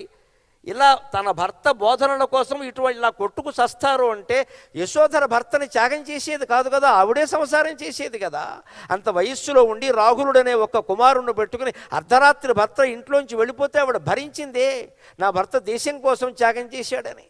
యశోధర త్యాగములు ఎందుకోసమా? ప్రతి సంస్థ, ప్రతి మఠం, ప్రతి పీఠం ఎందుకు విడిపోతున్నాయో ప్రపంచవ్యాప్తంగా రేపు ఈ కెమెరా ద్వారా నా సందేశం వెడుతుంది కాబట్టి నిర్మోహమాటంగా చెబుతున్నా. బ్రాంచీలు పెరిగిన కొద్దీ గొడవలు ఎక్కువైపోతాయి. దయచేసి బ్రాంచీలు పెంచద్దు. ప్రతి కొమ్మకి పూసే పువ్వులు పెరగనేయండి, కొమ్మలు పెరగాల్సిన అవసరం లేదమ్మా. కొమ్మలు పెరిగిన కొద్దీ కొట్టేయడాలు ఎక్కువైపోతాయి, తగాదాలు ఎక్కువైపోతాయి. దాన్నే కృష్ణుడు చెబుతున్నాడు ఇక్కడ. నిర్మమో నిరహంకారక విహాయ కామాన్ యస్సర్వాన్. నీలో ఉండే విస్తరణ కాంక్షను కూడా వదిలేయి, అది కూడా కోరికే, వదిలేయి. ఎందుకు విస్తరించాలి? అవసరం లేదు, ఉన్న చోట ఉంటే చాలు. కావలసిన వాడు వస్తాడు, లేనివాడు పోతాడు. పుమాముశ్చరతి నిస్పృహక. అలా ఉండాలంటే నిస్పృహ అనేది లౌకికంగా వ్యతిరేకమైన మాట. నిరాశ వద్దు, నిస్పృహ వద్దు అంటారు. ఆధ్యాత్మికంగా అది చాలా గొప్ప మాట. నిస్పృహస్య తృణం జగత్. కోరిక లేని వాడికి ప్రపంచమే గరికబాటి, తీసిపారే గడ్డి బరకతో సమానం. ఏ కోరిక లేకుండా మనం ఉండగలుగుతున్నావా? ఉంటే కోరికకి మూలం ఏమిటి? అవి చెబుతున్నాడు ఇక్కడ. నిర్మమో నిరహంకారక శాంతిం అధిగచ్చతి. మమకారం అహంకారం ఈ 2 లేనివాడే శాంతిని పొందగలుగుతాడు. మమకారానికి మూలం కూడా అహంకారమే. అహంకారం అంటే నేను, మమకారం అంటే నాది. నేను లేకపోతే నాది ఎక్కడదండి? పని లేక. నేను అని ఒక శరీరం ఉంది కాబట్టి దీంతో అనుబంధం ఉన్న తల్లి, తండ్రి, భార్య, భర్త, పిల్లలు, ఇల్లు, వాకిలి ఇవన్నీ నాది అనిపిస్తున్నాయి. నేను లేకపోతే నావి లేవు కదా. అంచేత నేను అనే శరీరమేదే ముందు మమకారాన్ని వదిలేయాలి. దానికి ఏమిటో తెలుసా ఉదాహరణ? అది చెప్పి నేను సెలవు తీసుకుంటా. అద్భుతమైన చమత్కారం వ్యాసుడు భాగవతంలో చెబుతాడు. బాలకృష్ణుణ్ణి అల్లరి చేస్తున్నాడు, వాళ్ళ ఇంటికి వీళ్ళింటికి వెళ్ళి దొంగతనాలు చేస్తున్నాడని యశోద రోటికి కట్టేసింది. కట్టేయడానికి తాడు ఉపయోగించిందిరా. తాడు కావాలి కదా, మరి కడితే అక్కడో విచిత్రం జరిగిందిరా. వ్యాసుడు గొప్ప శ్లోకం రాస్తారు అక్కడ. ఎంతో లోతుగా ఆలోచిస్తే కానీ ఆ శ్లోకం అర్థం కాదు. యదాసీత్తదపి న్యూనం తేన అన్యదపి సంధదే తదపి ద్వ్యంగుళం న్యూనం యద్యదాదత్త బంధనం. తాడుదండే పిల్లల్ని కట్టడానికి ఎంత తాడు కావాలి? 4 అడుగులు తాడు ఉంటే చాలు, పట్టుకురండి అందరు. చెలికెత్తులు ఉన్నారుగా, ఆవిడ జమీందారిని కదా, పట్టుకొచ్చారు. ఆ తాడు పెట్టి కట్టింది. మనవాడు తక్కువవాడా? అండపిండ బ్రహ్మాండాలన్నీ కడుపులో పెట్టుకున్న పెద్ద మనిషే. ఈయనెందుకు లొంగుతాడు? తాను లొంగాలనుకుంటేనే లొంగుతాడు, లేతే లొంగడు. ఆ తాడు ఇలా తిప్పిందిట, చివరికి ముడేద్దామని తీసిందిట, 2 అంగుళాలు తక్కువైందిట, ముడి అడ్డం లేదు. ఇదేమిటి తక్కువతోంది, కాస్త పెద్ద తాడు పట్టుకురండి అందుట. అంత ఇంకొంచెం పెద్ద తాడు పట్టుకొచ్చారట. అది పెద్ద తాడు కదా అని ఇంకో చుట్టు తిప్పిందిట. ఆ చుట్టు తిప్పినా మళ్ళీ 2 అంగుళాలు తక్కువైందిట. ఎన్ని తాళ్ళు తెచ్చి ఎన్ని ముళ్ళు వేసి కట్టినా బాలకృష్ణుడిని బంధించడానికి 2 అంగుళాల తాడు తక్కువైందమ్మా. యదాసీత్తదపి న్యూనం, మొదలు తెచ్చిన తాడు తక్కువైంది. తేన అన్యదపి సందదే, అప్పుడు ఇంకో తాడు తెచ్చారు. తదపి ద్వ్యంగుళం న్యూనం, అది కూడా 2 అంగుళాలు తక్కువైంది. ఎన్ని తాళ్ళు తెచ్చి ఎన్ని ముళ్ళు వేసినా చుట్టూ తిప్పి కడదామనగానే 2 అంగుళాలు తక్కువ అవుతోంది. ఇజ్జదాదత్త బంధనం, ఎన్ని తాళ్ళు తెచ్చినా ఇంతే. చివరికి యశోదందుడ, కృష్ణ నిన్ను నేను కట్టలేనురా, నువ్వు చాలా గొప్పవాడివి నాయన, నువ్వు దొరకాలంటే దొరుకుతావు కానీ నేను ప్రయత్నిస్తే దొరుకుతావా అంటే, అమ్మ ఎక్కడే ఉన్నానమ్మా కట్టే అన్నట్టు కట్టేసింది వెంటనే. ఈ భగవంతుడిని బంధించడానికి తక్కువైన 2 అంగుళాలు ఏమిటండి? 1 అంగుళం అహంకారం, 1 అంగుళం మమకారం. ఈ 2 వదిలినప్పుడే ఆయన దొరుకుతాడు. అందుకే అక్కడ వ్యాసుడు లెక్క పెట్టి రాశాడు. వ్యాసభారతం అంటే లెక్కలు ఉంటాయి. తదపి ద్వ్యంగుళం న్యూనం, 2 అంగుళాలు, 2 అంగుళాలు, 2 అంగుళాలు అంటే 1 అంగుళం అహంకారం, 2 అంగుళం మమకారం. ఈ అహంకార మమకారాలు పోకుండా మనకి భగవంతుడు దొరికే సమస్య లేదు. ఎన్ని వేల సంవత్సరాలు ధ్యానం చేసినా కొంగ చేసే ధ్యానం, కప్ప చేసే ధ్యానం సరిపోతుంది అంతే. కొంగ చేపల కోసం చేస్తుంది, కప్ప ఈగల కోసం చేస్తుంది, మనం దేవుడి కోసం చేస్తాం, అంతే. తేడా ఏం లేదు ఇక్కడ. ఈ నేను చేస్తున్నాను అనే భావన కూడా ధ్యానంలోంచి పోవలసిందే. ఏ పని చేస్తున్నా సరే నేను చేస్తున్నాననే భావన కూడా పోవలసిందే. It is going on, I'm not doing. నేను చేయడం లేదు, అది జరుగుతోంది అంతే. అలా అహంకార మమకారాలను విడిచిపెడితే నిత్య జీవితంలో భగవద్గీతనే కాదు మొత్తం ఆధ్యాత్మికతను అంతటినీ మనం ఆచరణలో పెట్టిన వాళ్ళం అవుతాం. ఆచరణ ఉంటే తప్ప ఆ చరణాలు మనకి దొరికే సమస్య లేదు. అటువంటి అహంకార మమకారాలు దూరం చేసుకోవడానికి, నిత్య జీవితంలో ఆధ్యాత్మికతను అన్వయం చేసుకోవడానికి, మనశ్శాంతిగా ఉండడానికి నా ఈ ప్రసంగం ఏమాత్రం ఉపయోగపడినా నేను ధన్యుణ్ణి. నాకు ఈ 4 మాటలు నేర్పిన మా అమ్మ ధన్యురాలు. స్వస్తి.